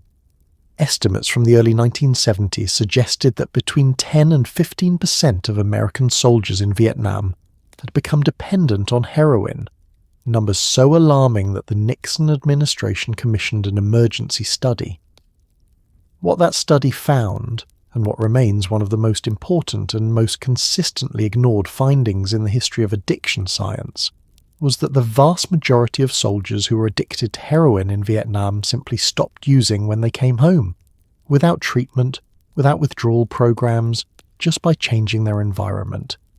It suggested things about addiction, context, and the conditions that make substances dangerous that the medical world was not yet ready to fully absorb. The heroin available in Vietnam in the late 1960s and early 1970s was unusually pure, 90% or higher in some reports, compared to the 20 to 30% purity of street heroin in the United States at the time, and it was sold by street vendors for prices that made experimentation extremely accessible. Soldiers in a combat zone facing extraordinary stress, separated from their social support systems, with unclear prospects for survival and return, found in heroin a chemical relief from an experience that was genuinely traumatic in ways that their training had not prepared them for, and that their support structures were inadequate to address. The adoption rate was, in context, not surprising. What surprised everyone, including the researchers who studied it most carefully, was the recovery rate. Lee Robbins at Washington University in St. Louis followed a sample of Vietnam veterans after their return to the United States and found that approximately 95% of those who had been dependent on heroin in Vietnam were not dependent 12 months after returning home. They had not, for the most part, gone through formal treatment. They had simply returned to an environment that was different from the one in which they had been using, with different social connections, different demands on their time, different access to the substance, and different reasons to maintain or discontinue the behavior. This finding challenged the model of addiction as purely a matter of pharmacological dependency that, once established, was essentially permanent without professional intervention. It suggested that the social and environmental context in which drug use occurred was at least as important as the biochemistry of the drug itself. The experiments that psychologist Bruce Alexander would conduct in the 1980s with rats, demonstrating that rats given access to both heroin and an enriched social environment chose heroin far less often than isolated rats with access to the same drug, pointed in the same direction. The implications of the Vietnam veteran data were and remain genuinely uncomfortable for models of addiction that center almost exclusively on the pharmacological properties of the substance, because they imply that solving addiction requires addressing the conditions that make substance use appealing, not just removing access to the substance. This is a considerably more expensive and socially complex intervention than criminalization, which may explain why it has been persistently underemphasized. In 1995, the United States Food and Drug Administration approved a new extended-release oxycodone formulation called OxyContin, manufactured by Purdue Pharma, a privately held pharmaceutical company controlled by the Sackler family. The approval came with a marketing strategy of remarkable aggression and a claim that would prove catastrophically false, that the extended-release formulation made OxyContin significantly less likely to be abused than immediate-release opioids. Purdue deployed an army of sales representatives to physician offices across the country, sponsored medical education conferences, and promoted the idea that pain was being systematically undertreated in America and that physicians had a duty to prescribe opioids more liberally. Prescriptions soared. so did overdose deaths. The marketing campaign for OxyContin was sophisticated in its targeting. Purdue's sales representatives identified physicians who were high prescribers of opioids and visited them with frequency, bonuses, and data. They promoted the drug for pain conditions that were not originally in its approved indication. They used patient advocacy groups, some funded by Purdue itself, to push the message that pain patients were being failed by an overly cautious medical establishment. The American Pain Society in 1996 introduced the concept of pain as the fifth vital sign, to be assessed and treated as aggressively as blood pressure or pulse, a framing that aligned conveniently with the interests of pharmaceutical companies selling pain medications.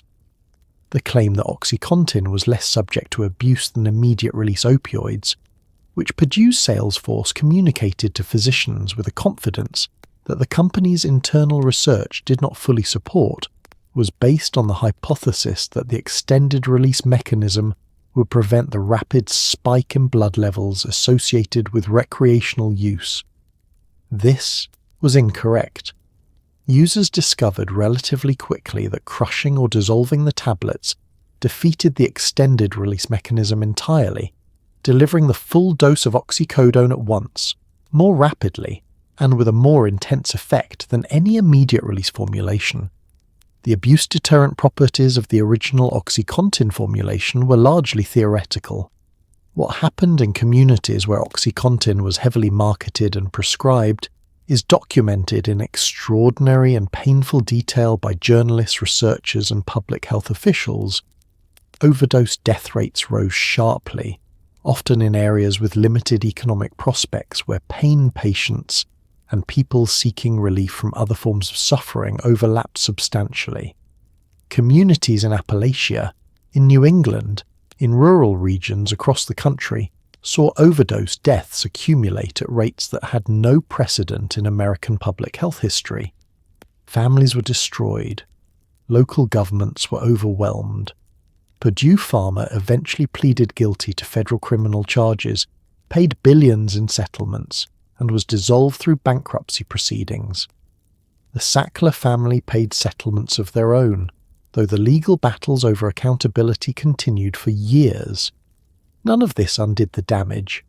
The roughly 500,000 overdose deaths attributable to opioids between 1999 and 2019 represent a catastrophe on a scale that no financial settlement can adequately address.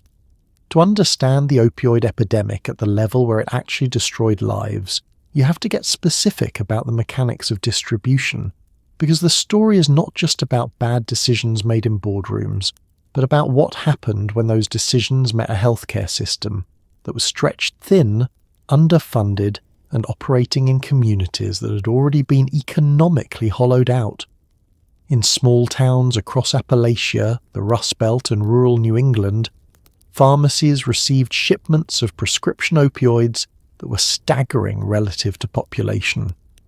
One small pharmacy in a town of 400 people might receive hundreds of thousands of oxycodone pills in a single year. The pills came in legally, by prescription, and they went back out the same way, or they didn't go out through prescriptions at all, and the paperwork caught up later.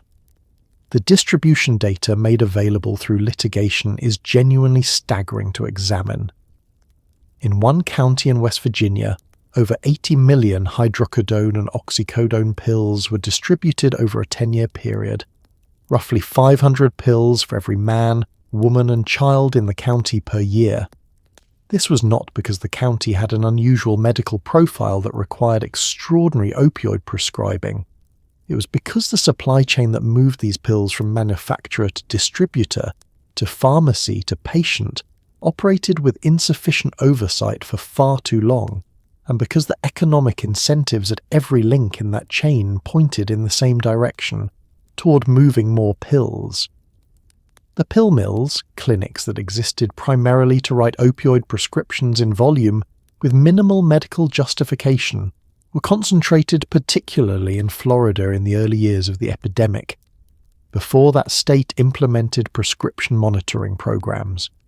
People drove from states across the southeast to Florida clinics, waited in lines that stretched around buildings, paid cash for brief appointments with physicians who asked few questions, and drove home with prescriptions for quantities of oxycodone that had no legitimate medical justification.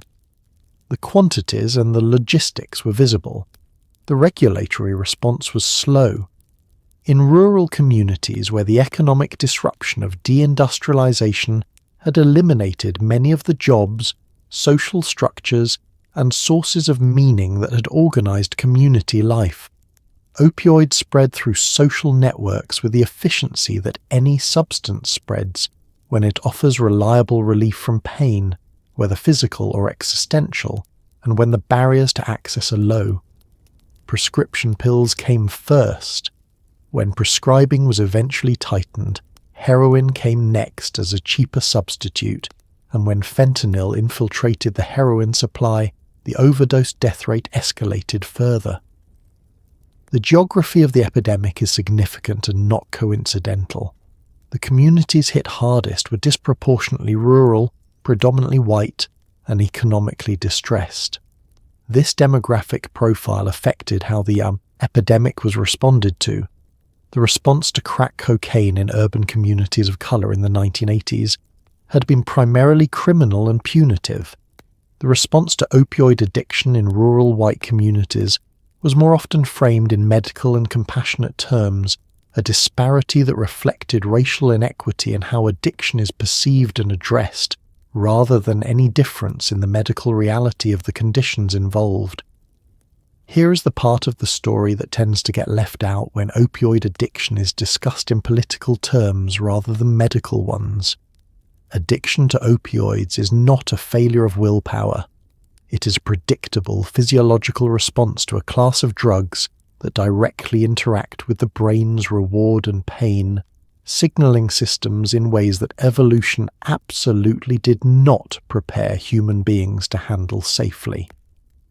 The opioid receptors that respond to morphine and its descendants are the same receptors that respond to the body's own natural painkillers, the endorphins. When exogenous opioids flood those receptors repeatedly, the brain adapts. It produces fewer of its own natural painkillers, reduces the number of available receptors, and recalibrates its baseline sense of what normal feels like so thoroughly that existence without the drug begins to feel like a constant state of deprivation. The discovery of endogenous opioid receptors in the 1970s was one of the most significant findings in the history of pain science. Researchers Candice Pert and Solomon Snyder demonstrated that the brain contained specific receptor proteins that bound to morphine and related compounds with extraordinary selectivity, which implied that these receptors had not evolved to interact with a plant compound but must have a natural ligand. The search for that ligand led to the discovery of endorphins and enkephalins, the brain's own opioid-like chemicals, which help regulate pain, stress, mood, and reward. This discovery reframed what opioid drugs were doing pharmacologically. They were not acting on some alien system, but were hijacking a system that already existed and that was deeply integrated into normal brain function.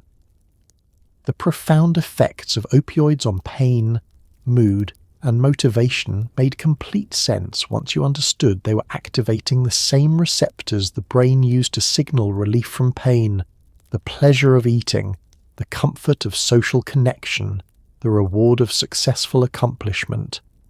These are not trivial systems. They are central to human functioning. Tolerance, the phenomenon by which the same dose of a drug produces diminishing effects over time, occurs because the brain responds to persistent opioid receptor activation by downregulating the system, producing fewer receptors, making the existing ones less sensitive, reducing the baseline activity of the entire pathway. This is a normal physiological adaptation that happens automatically and without conscious participation. A person who has become tolerant to opioids is not weaker or less morally serious than a person who has not. Their brain has done what brains do when exposed to repeated stimulation, which is to adapt. Withdrawal, the syndrome that occurs when opioids are stopped after prolonged use, is the consequence of this adaptation. A brain that has recalibrated around the presence of the drug now experiences its absence as profoundly abnormal. The symptoms, which include extreme anxiety, severe pain, inability to sleep, sweating, and an overwhelming drive to obtain the drug, are not psychological performance or lack of discipline. They are the expression of a nervous system that has been physically restructured by a substance and is now registering the absence of something it has come to require for normal function. In the middle of a public health crisis defined by preventable death, there is one tool that is almost miraculous in its simplicity and directness. Naloxone, sold under the brand name Narcan. Developed in the 1960s and approved for medical use in 1971, naloxone is an opioid antagonist, meaning it binds to the same receptors as opioids but does not activate them. When administered to someone who is overdosing, it essentially shoves the opioids off those receptors, reverses respiratory depression, and brings the person back from the edge of death, usually within minutes. It has no abuse potential. It cannot be used to get high. It is safe to administer without medical training, and the fight over whether it should be widely and freely available has, at various points in recent history, been astonishingly contentious for reasons that have more to do with morality politics than medicine. The pharmacology of naloxone is genuinely elegant. It binds to opioid receptors with a higher affinity than most opioids, meaning it effectively displaces them from the binding site, but it produces none of the downstream effects that opioids produce. It is, in the language of pharmacology, a competitive antagonist. It occupies the receptor without activating it, blocking the opioid's access. The result is rapid reversal of the effects of opioid overdose, including the respiratory depression that is the proximate cause of opioid overdose deaths. A person who has stopped breathing because of opioid overdose will typically begin breathing again within 2 to 3 minutes of receiving naloxone. The drug has been available in injectable form for decades, used by paramedics and emergency room physicians as a first-line response to opioid overdose. The development of nasal spray formulations, most prominently Narcan, made it accessible to lay people without medical training, and beginning in the late 2000s and early 2010s, a movement to distribute naloxone to people who use drugs, to their families, and to community members developed alongside the escalating overdose crisis. The evidence on community distribution programs was clear and consistent. Making naloxone widely available saves lives without increasing drug use. The opposition to wide naloxone distribution, which came from various political figures, law enforcement officials, and commentators over the years, was based on the claim that easy access to overdose reversal would reduce the consequences of drug use and therefore increase it, a version of the moral hazard argument applied to emergency medicine.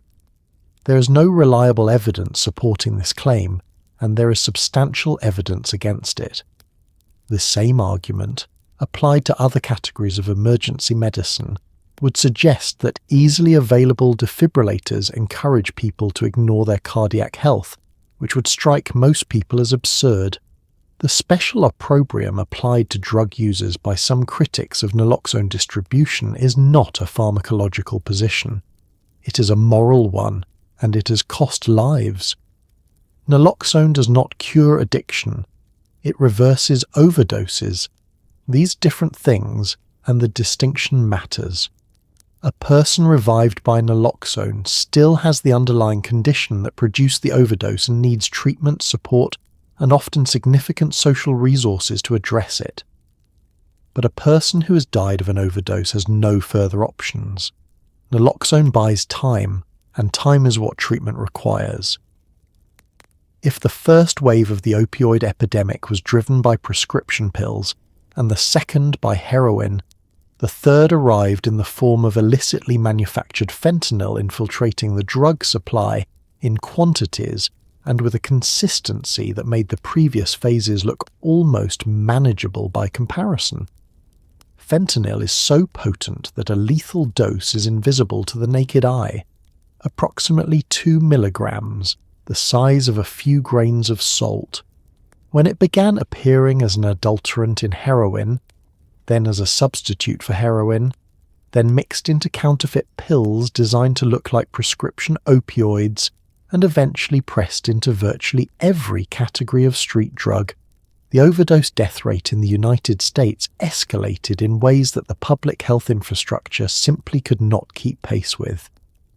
By the early 2020s, opioids, primarily fentanyl, were killing over 80,000 Americans per year. The emergence of illicitly manufactured fentanyl in the drug supply followed a logic that was, from the perspective of drug trafficking, entirely rational. Heroin is derived from opium poppies, which must be grown, harvested, processed, and transported, with all the associated logistical challenges and interception risks. Fentanyl is a fully synthetic compound that can be manufactured in a laboratory from pharmaceutical precursor chemicals without requiring any agricultural supply chain. Its extraordinary potency means that a quantity sufficient to produce thousands of doses can be shipped in an envelope and evade detection by sheer virtue of its small volume. The economics of fentanyl compared to heroin strongly favoured the transition from an agricultural product to a synthetic one, from the perspective of anyone in the business of supplying the illegal opioid market. The danger to users came from the potency combined with the inconsistency of distribution throughout the illicit supply. When fentanyl is mixed into heroin or pressed into counterfeit pills, it does not distribute evenly. One portion of a mixture might contain a dose of fentanyl that is within the range of what a tolerant user can survive, while an adjacent portion of the same batch contains a concentration that is lethal, even to someone with significant opioid tolerance. This phenomenon, sometimes called hotspots, means that even experienced users who believe they know their tolerance and their supply cannot reliably predict what any given dose will do. The public health response to the fentanyl crisis has involved multiple strategies: expanded naloxone distribution, fentanyl test strips to allow people to check their drugs before use, expanded access to medications for opioid use disorder, and harm reduction programs. Each of these has demonstrated effectiveness in reducing deaths in the communities where they are implemented, and each has faced political resistance in various jurisdictions that has limited their reach. Fentanyl test strips, which are an extraordinarily simple tool that allows a person to dip a strip into a small quantity of their drug and determine whether fentanyl is present, were classified as drug paraphernalia in numerous states, until the overdose death toll from fentanyl made that position untenable. The fentanyl crisis has also highlighted the way that policies designed to address one aspect of the drug supply problem can inadvertently worsen another. Tightening prescription opioid prescribing, which was a necessary and appropriate response to the overprescribing crisis, pushed many people who were dependent on prescription opioids toward a heroin supply that was already being contaminated with fentanyl. Each intervention has consequences that require anticipation and management, and the history of this crisis contains multiple examples of responses that solved one problem while creating or exacerbating another. For most of the history we've been covering, the story of pain management in the West has been a story about chemistry, and specifically about finding the right molecule to interrupt pain signals in the nervous system. But there are entire traditions of pain management that operated on very different principles, some of which Western medicine dismissed for centuries, before slowly, reluctantly, beginning to examine more carefully. Acupuncture, developed in China over 2,000 years ago, was largely ignored by mainstream Western medicine until controlled studies began suggesting it had measurable effects on certain kinds of pain that couldn't be entirely explained by placebo. Cannabis, used as a pain reliever in ancient China, India and the Islamic world, was prohibited in the United States in 1937 and remained a Schedule I controlled substance, legally categorized as having no accepted medical use, for decades, while patients reported it effective for conditions that opioids managed poorly. Acupuncture's journey into Western medical acceptance has been slow and remains incomplete. The traditional Chinese theoretical framework in which acupuncture was developed, involving the flow of qi along meridians and the correction of imbalances by needle placement, does not map onto the anatomical or physiological understanding of the body that Western medicine is built on.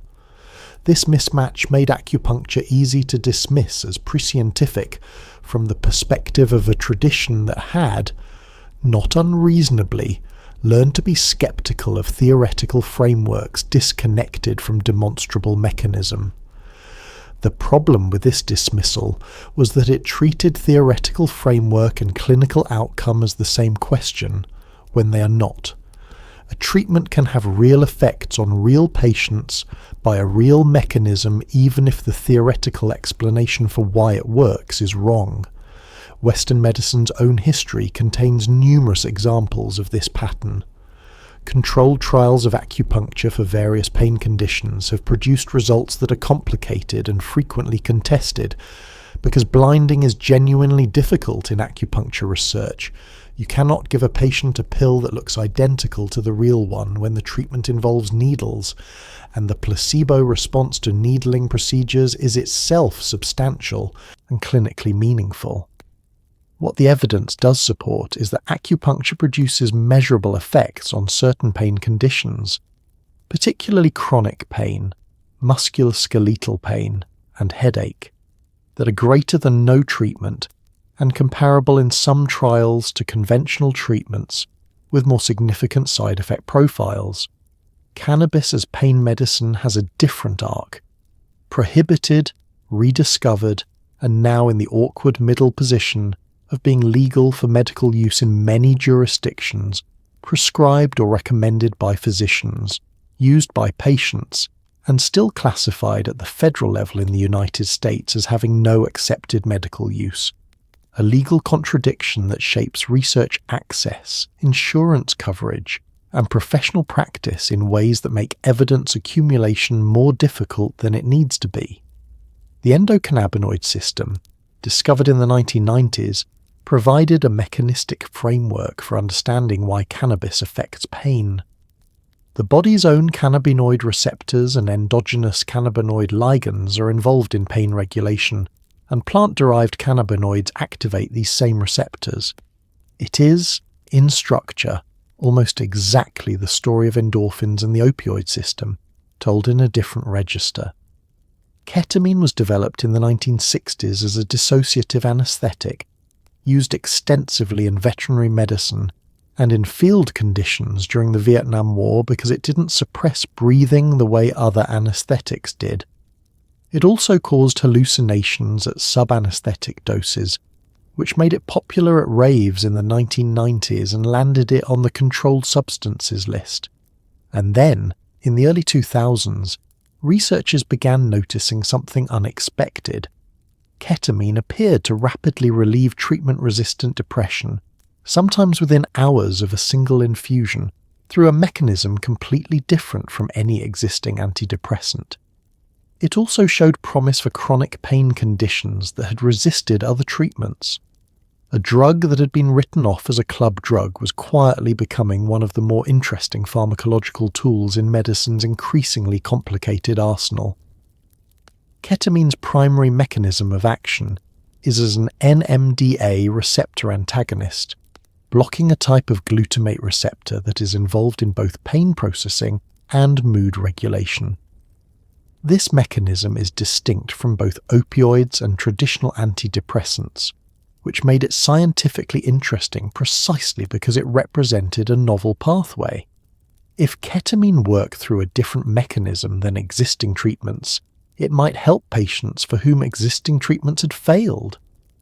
The clinical observation that it could produce rapid antidepressant effects within hours rather than the weeks required by conventional antidepressants, was genuinely striking and generated substantial research interest. For chronic pain, ketamine's NMDA antagonism offers a mechanism that is particularly relevant for a category of pain that conventional analgesics often address poorly: central sensitization, the process by which the central nervous system becomes hypersensitized to pain signals after prolonged or severe pain, so that stimuli that would not normally be painful become painful, and normal pain signals are amplified. Conditions like complex regional pain syndrome and fibromyalgia involve central sensitization, and conventional analgesics that address peripheral pain signals rather than the central amplification are often insufficient. Ketamine infusions have shown clinical benefit for some of these conditions in ways that have not been replicated by other available treatments. The regulatory and social history of ketamine is instructive about how a drug's classification can create barriers to its medical development. The stigma attached to ketamine through its recreational use as a dissociative at raves in the 1990s shaped medical professionals' willingness to explore its therapeutic applications for years, even as the underlying pharmacology was pointing toward genuine clinical potential. The FDA approval of esketamine, a derivative for treatment-resistant depression in 2019, began the formal integration of ketamine-based treatments into mainstream psychiatry, though the full clinical potential of the compound is still being mapped. The broader story that ketamine represents is one of medicine rediscovering the clinical value of drugs that have been categorized primarily as dangers rather than as medicines, finding in the chemical structures that produced unwanted effects the same mechanisms that, carefully directed and dosed, could address conditions that other treatments had failed to reach. The history of pain management is fundamentally a history of imperfect solutions, each one better than what came before in some ways, and problematic in ways that weren't always immediately visible. The treatments of today will be the historical anecdotes of tomorrow. Current research into pain management is heading in directions that would have sounded like science fiction even 20 years ago. Targeted gene therapies designed to modify the sensitivity of specific pain receptors, nerve blocks delivered with remarkable precision using ultrasound guidance, monoclonal antibodies targeting the specific proteins involved in migraine, spinal cord stimulators that disrupt pain signals before they reach the brain. The goal, as always, is effective pain relief without the risks of addiction, overdose, or the other costs that have historically shadowed every major advance in this field. The development of monoclonal antibodies targeting calcitonin gene-related peptide, a protein released by nerve fibers during migraine attacks and implicated in the dilation of blood vessels that contributes to migraine pain, represents one of the most targeted approaches to pain management yet developed. Drugs in this class, including erenumab and fremanezumab, approved by the FDA in 2018, work by blocking CGRP or its receptor, and have demonstrated substantial reduction in migraine frequency and severity for many patients, including some who have been inadequately controlled by all available prior treatments. They represent the fulfillment of a promise that has been implicit in the molecular biology of pain since the discovery of specific pain signaling molecules. If you can identify the specific molecular messenger responsible for a specific type of pain, you can design a highly targeted molecule to block it. For the roughly 1 billion people worldwide who suffer from migraines, this development is not an abstraction. Migraines are not headaches in the ordinary sense. They are neurological events that can last days, involve not just severe head pain but nausea, sensitivity to light and sound so extreme that normal indoor lighting becomes unbearable, and cognitive disruption severe enough to make working, parenting, or simply being a functional person impossible. The treatments available before the CGRP antibodies were either general pain medications that did not address the underlying mechanism, or triptans, which worked for many patients but could not be used by people with cardiovascular conditions and did nothing to prevent future attacks. The CGRP antibodies can reduce the number of migraine days per month by half or more for a significant proportion of patients. For someone who's been having 15 or 20 migraine days per month, that is not a marginal improvement. It is a transformation of daily life. Spinal cord stimulation, which delivers mild electrical impulses to specific regions of the spinal cord to interfere with pain signal transmission, has been available in various forms since the 1960s, but has become substantially more sophisticated with advances in device technology and understanding of pain neuroscience. Modern spinal cord stimulators can deliver complex waveforms targeting specific neural pathways, programmed to match the characteristics of individual patients' pain. They require surgical implantation and are expensive, limiting their accessibility. But for patients with chronic pain conditions resistant to other treatments, they can provide meaningful relief that does not involve the pharmacological risks of long-term opioid use. The technology has advanced to the point where devices can adapt in real time to a patient's movement and position, delivering different stimulation patterns depending on whether the person is sitting, standing, or lying down. This kind of adaptive, personalized delivery is something that no pill has ever been able to offer. Peripheral nerve stimulation has followed a parallel development path, with devices that target specific peripheral nerves involved in particular pain conditions without the need for spinal surgery.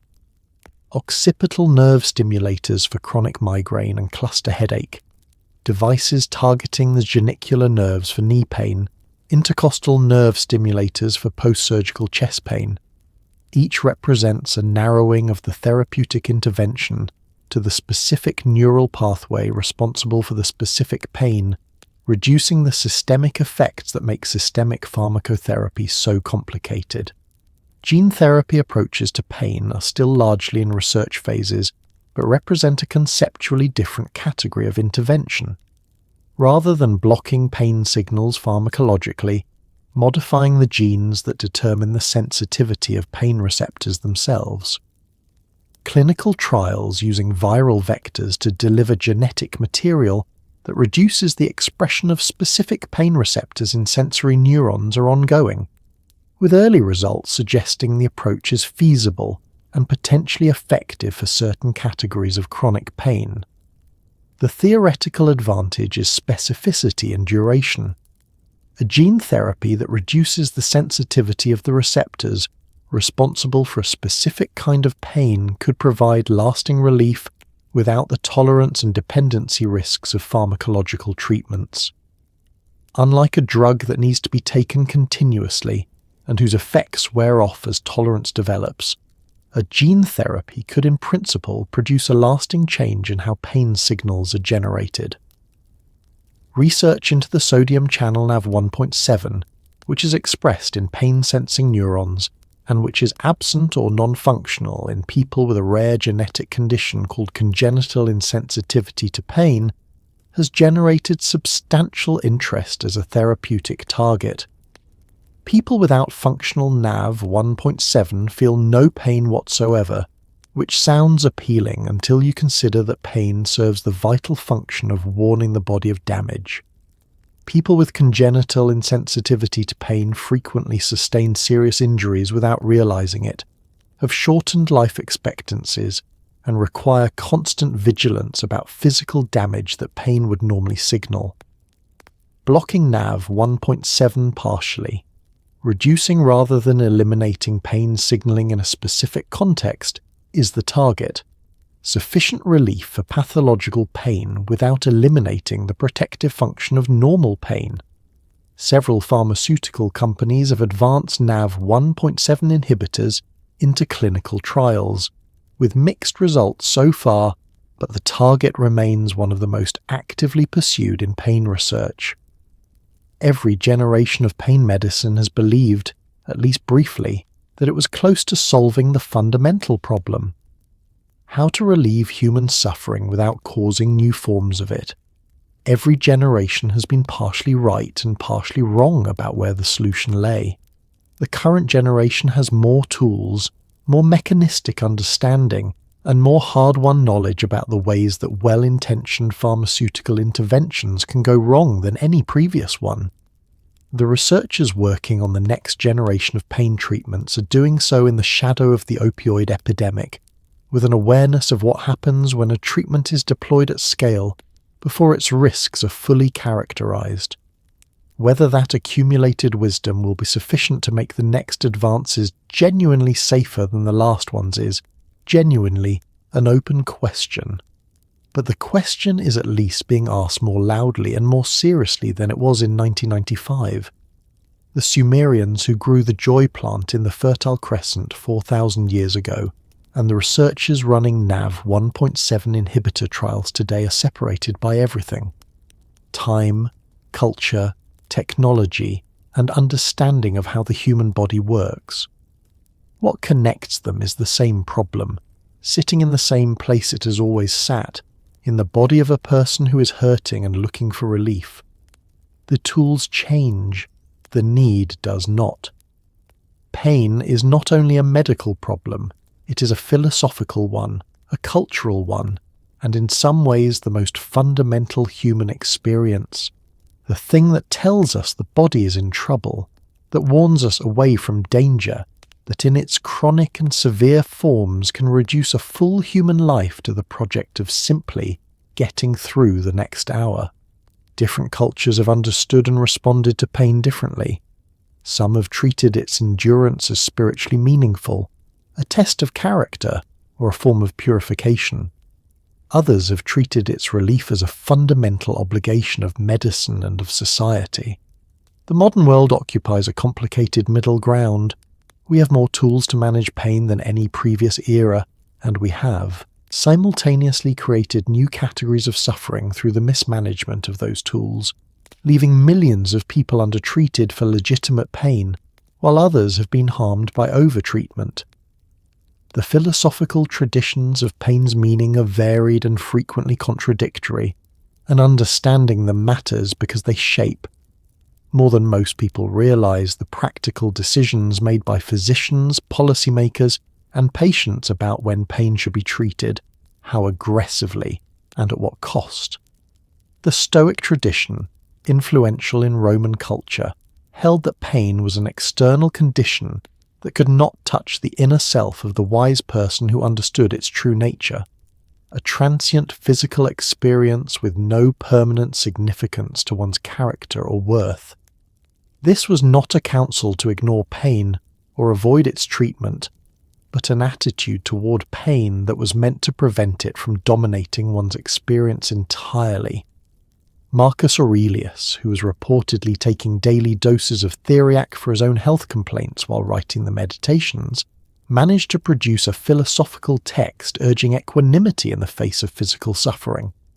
Whether this represents wisdom or a very human gap between principle and lived experience is left as an exercise for the reader.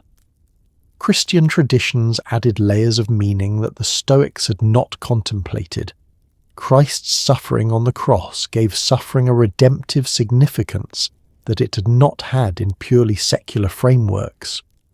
Pain endured for others, or in the name of faith, could be spiritually valuable, a participation in divine sacrifice. This tradition shaped European attitudes toward medical pain relief in complex ways that are still sometimes visible in contemporary culture.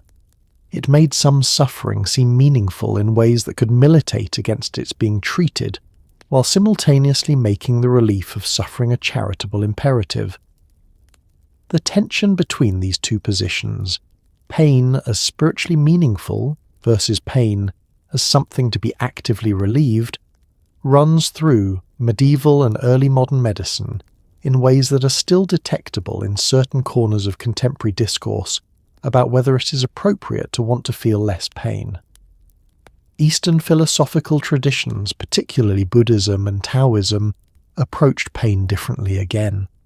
Buddhism's foundational insight that suffering arises from attachment and that liberation from suffering is possible through changes in consciousness, rather than changes in external circumstances pointed toward practices like meditation as tools for pain management in ways that Western medicine resisted for centuries and is now, gradually and partially, incorporating into clinical practice. This is not mysticism dressed up as medicine. The neuroscience of meditation and its effects on pain processing is real and substantive. Studies using functional imaging have shown that experienced meditators process pain through different neural pathways than non-meditators, and report significantly lower levels of pain, unpleasantness from identical stimuli. The pain signal arrives. The suffering attached to it is reduced. This distinction between the sensation of pain and the suffering that normally accompanies it is one that philosophy had been making for millennia before neuroscience provided the imaging data to support it. Mindfulness-based stress reduction, developed by Jon Kabat-Zinn at the University of Massachusetts Medical School in the 1970s, draws explicitly on Buddhist meditative practices and has accumulated a substantial evidence base for its effectiveness in chronic pain management. The mechanism involves changing a patient's relationship to pain rather than the pain itself, learning to observe the sensation without the catastrophizing fear and resistance that normally amplify its impact. This is not a cure for the underlying condition generating the pain, and it is not a replacement for appropriate medical treatment. It is an addition to it that has demonstrated measurable effects on both pain intensity and the functional disability that chronic pain produces. It is also, notably, free of the side effects and risks that have characterized the pharmacological interventions dominating this history. The question of what we owe each other with respect to pain is one that contemporary medicine and policy answer differently depending on which end of the problem they are addressing. The principle that access to pain relief is a human right has been articulated in international health frameworks, most prominently by the World Health Organization, whose pain relief ladder for cancer pain specifies that opioids should be available at the appropriate steps of the ladder as a matter of basic medical care. In practice, more than 80% of the world's morphine consumption occurs in wealthy countries that represent less than 20% of the global population. In low and middle-income countries, patients with cancer, post-surgical pain, and other severe conditions frequently cannot access opioid medications that would be considered standard of care in wealthy settings. The barriers are not primarily clinical, they're regulatory, economic and cultural, and addressing them has not been treated with the urgency the scale of suffering warrants. At the other end, within wealthy countries, the consequences of the opioid epidemic have created a different version of the same basic failure. Patients with legitimate, documented chronic pain conditions finding themselves undertreated in a prescribing environment that has swung from dramatic overprescription to something approaching refusal, with patients bearing the cost of a pendulum that overshot in both directions. A person with chronic pain who is dismissed, disbelieved, or denied effective treatment by a medical system that has become afraid of its own prescribing history is suffering a harm that is real and measurable, even if it is less visible than an overdose death. The right to have pain taken seriously, assessed carefully, and treated appropriately is part of what medicine owes its patients, and the fulfillment of that obligation is uneven in ways that track race, gender, and socioeconomic status with uncomfortable consistency.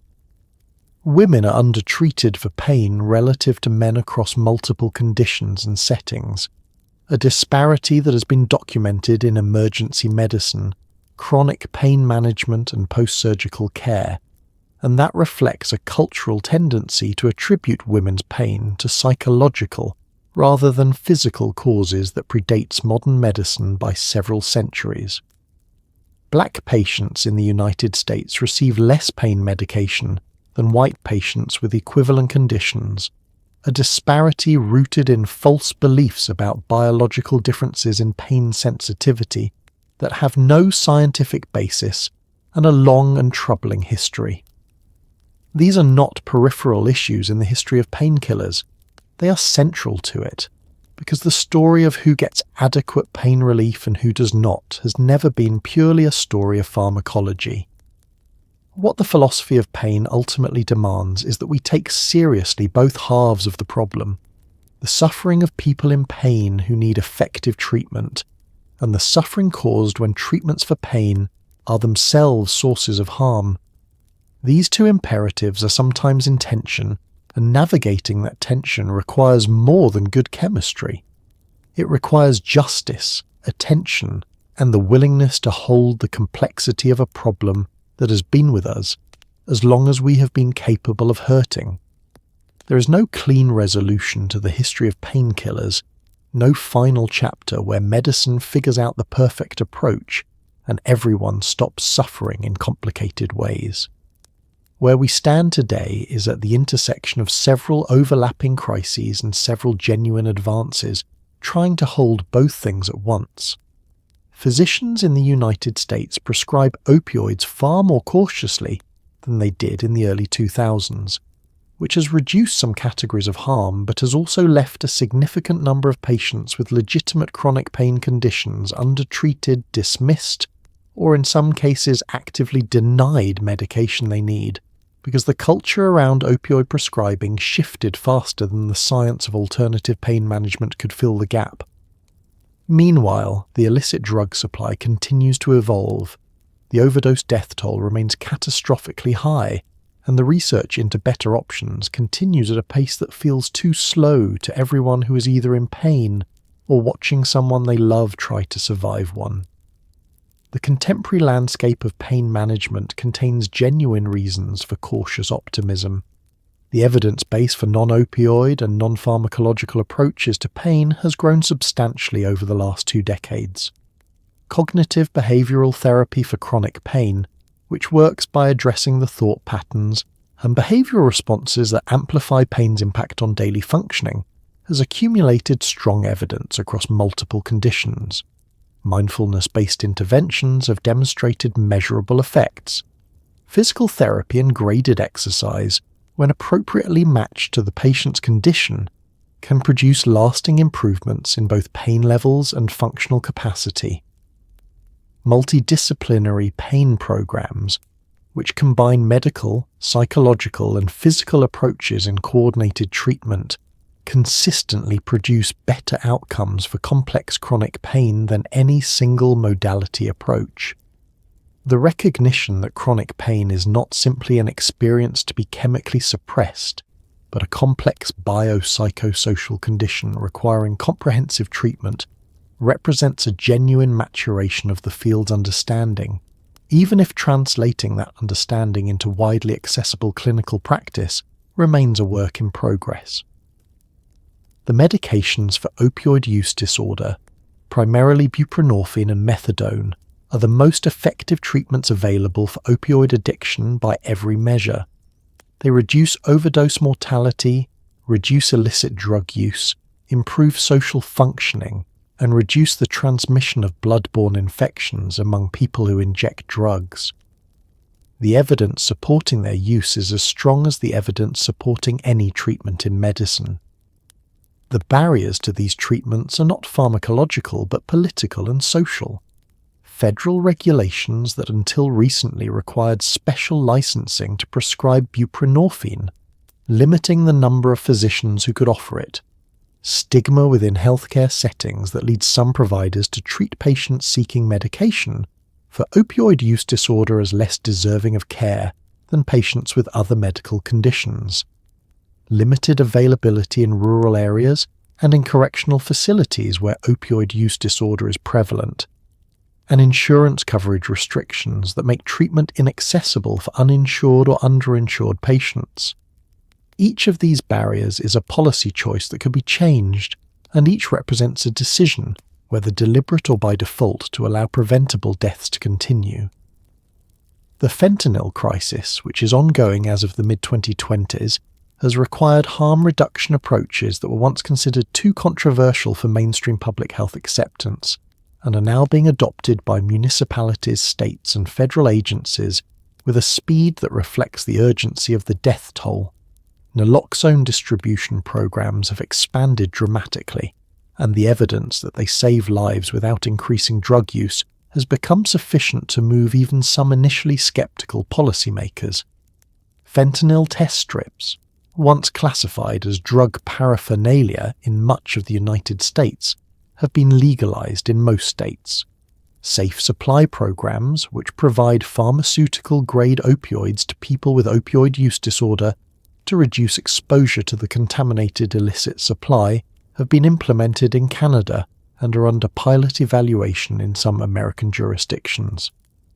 Each of these represents a decision to prioritize keeping people alive over maintaining policy positions that have demonstrably failed to reduce drug use while reliably increasing drug deaths. The racial and gender disparities in pain treatment that have persisted throughout the history of Western medicine have not been solved, but they are being named more clearly and examined more systematically than in previous eras. Studies documenting differential pain treatment by race have generated serious discussion about how implicit bias in clinical decision-making can be identified and addressed. The long history of women's pain being dismissed as psychological or exaggerated is being confronted with data and with changed clinical guidelines for specific conditions, including endometriosis, where delayed diagnosis and undertreatment have been documented at scale. These are slow processes, but they are processes that are now underway in ways that they were not a generation ago. Looking across the entire arc of this history, from the joy plant to the fentanyl test strip, a few things become clear that are easy to miss when you're looking at any single part of the story. The first is that the human need to manage pain is not going away, has never gone away, and will not be solved by policies that treat drug use primarily as a moral failing requiring punishment. Every society that has tried to address pain, primarily through prohibition, has created an illegal supply that is less safe and less controlled than what it replaced.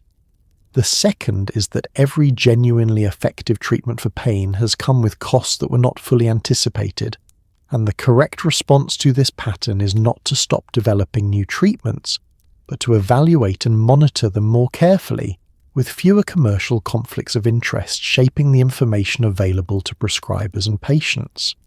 The third, which is perhaps the most important and the least comfortable, we have always been better at developing tools to relieve pain than at distributing those tools equitably to the people who need them. The morphine that was unavailable to Civil War veterans in the decades after the Harrison Act was available to wealthy patients who could find discreet physicians. The buprenorphine that could prevent thousands of overdose deaths each year remains inaccessible to patients in rural areas, in prisons, and without insurance. The monoclonal antibody therapies that are transforming life for people with severe migraine cost thousands of dollars per year, and are not available to most of the billion people globally who suffer from the condition. The history of pain relief is also, at every stage, a history of pain relief rationed by wealth, and acknowledging that honestly is necessary if the next chapter of this history is going to be better than the ones that came before. The 5,000 years of humanity's effort to manage pain has produced in the end an extraordinary array of tools, from willow bark tea brewed in an Egyptian kitchen to monoclonal antibodies designed on a computer and manufactured in a bioreactor. It has also produced an extraordinary array of harms, from soldier's disease to the opioid epidemic, from laudanum-dependent Victorian housewives to fentanyl-contaminated street supplies. The story is not finished, and the next chapter has not been written. What we can say with confidence is that the need to relieve suffering is among the most persistent and consequential drives in human history, that the people who have worked on it have ranged from inspired to negligent to predatory, and that the results have been, in the most honest possible accounting, both miraculous and terrible. The miracle at its best is real, the terrible is also real.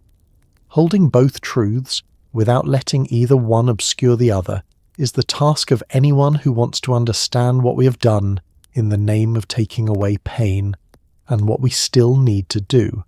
And so, here we are, at the end of 5,000 years of humanity's most persistent, most desperate and most complicated project, trying to make the hurting stop. Think about what you've just travelled through tonight. You started in a Sumerian field where someone noticed a flower that made the world feel softer and decided to grow more of it. You passed through Egyptian papyrus scrolls and Greek herb gardens, through Roman trade routes and medieval monasteries where monks copied medical texts by candlelight so that the knowledge wouldn't vanish completely into the dark. You sat in the operating theatres of the 1800s, where surgeons raced against the screaming, and you watched a man in Boston remove a tumour from a conscious patient's neck in complete silence for the very first time, and the surgeon turned to the room and said, "This is no humbug." You watched morphine get isolated, bottled, injected and handed to soldiers who came home carrying a new kind of wound that nobody had a name for yet. You watched Bayer put the word heroic on a label and sell it to mothers for their children's coughs. You watched laudanum flow through Victorian medicine cabinets like tap water, and you watched the Harrison Act slam a door that sent hundreds of thousands of people out of the doctor's office and into the street. You watched OxyContin arrive in cheerful marketing materials and leave a trail of 80,000 deaths a year in its wake. You watched fentanyl become so potent that a lethal dose fits on the tip of a finger, and you watched a naloxone nasal spray bring someone back from the edge of death in under 3 minutes for the cost of a fast food meal. None of this was inevitable. That's the thing that the full sweep of this history makes clearest, even as it's the thing that's easiest to lose when you're looking at any single moment. At every point in this story, there were people who saw what was happening and tried to say so. There were physicians who noticed the dependency forming in their patients and wrote it down. There were researchers who questioned the marketing claims. There were communities who watched the pills arrive and understood before anyone in a boardroom did what that volume meant. They were often ignored because the economic incentives pointed the other way, because the moral framework around addiction made suffering look like a character flaw rather than a medical condition, and because the relief that these substances offered was real and immediate, and the harm was slower and easier to defer. But here is the other thing that this history shows, sitting right next to the damage, just as true and just as real. Humans are extraordinary at refusing to accept pain as simply the condition of existence. From the first person who chewed willow bark and noticed the fever drop, to the researchers running gene therapy trials for chronic pain conditions that once had no treatment at all, the drive to reduce suffering has produced some of the most creative and consequential science in human history. The endorphin system, hiding in the brain for millions of years before anyone knew it was there. The specific protein that migraine attacks need to cause their damage, identified and blocked by a molecule designed to fit it exactly.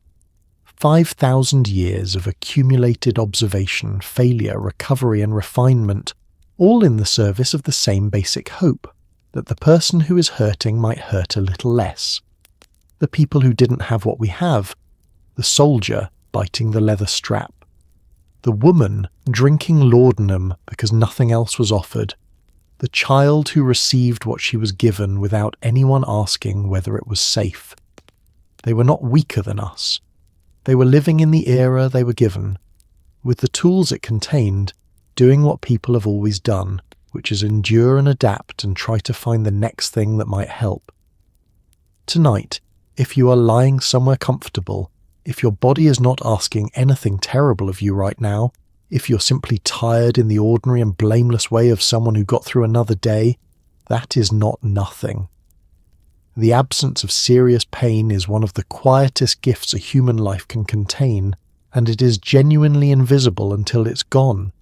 And if pain is part of your life, if it shows up in the morning or keeps you company through the night, if this history felt less like a story and more like a mirror, then you are part of the oldest human story there is, the one about looking for relief and sometimes finding it and sometimes not, and getting up the next day and looking again. That stubbornness is not weakness. That is 5,000 years of people who refuse to stop trying, and you are in exactly that lineage. Dim those lights a little further now. Let the world outside go quiet. Let whatever is still turning in your mind slow down, one thought at a time, the way a wheel eventually stops when the road runs out. You don't need to solve anything tonight. The Sumerians grew their flowers and the monks copied their manuscripts, and the researchers ran their trials, and all of that work is still going somewhere without you needing to hold it. You made it through the day. That's enough. Sleep well.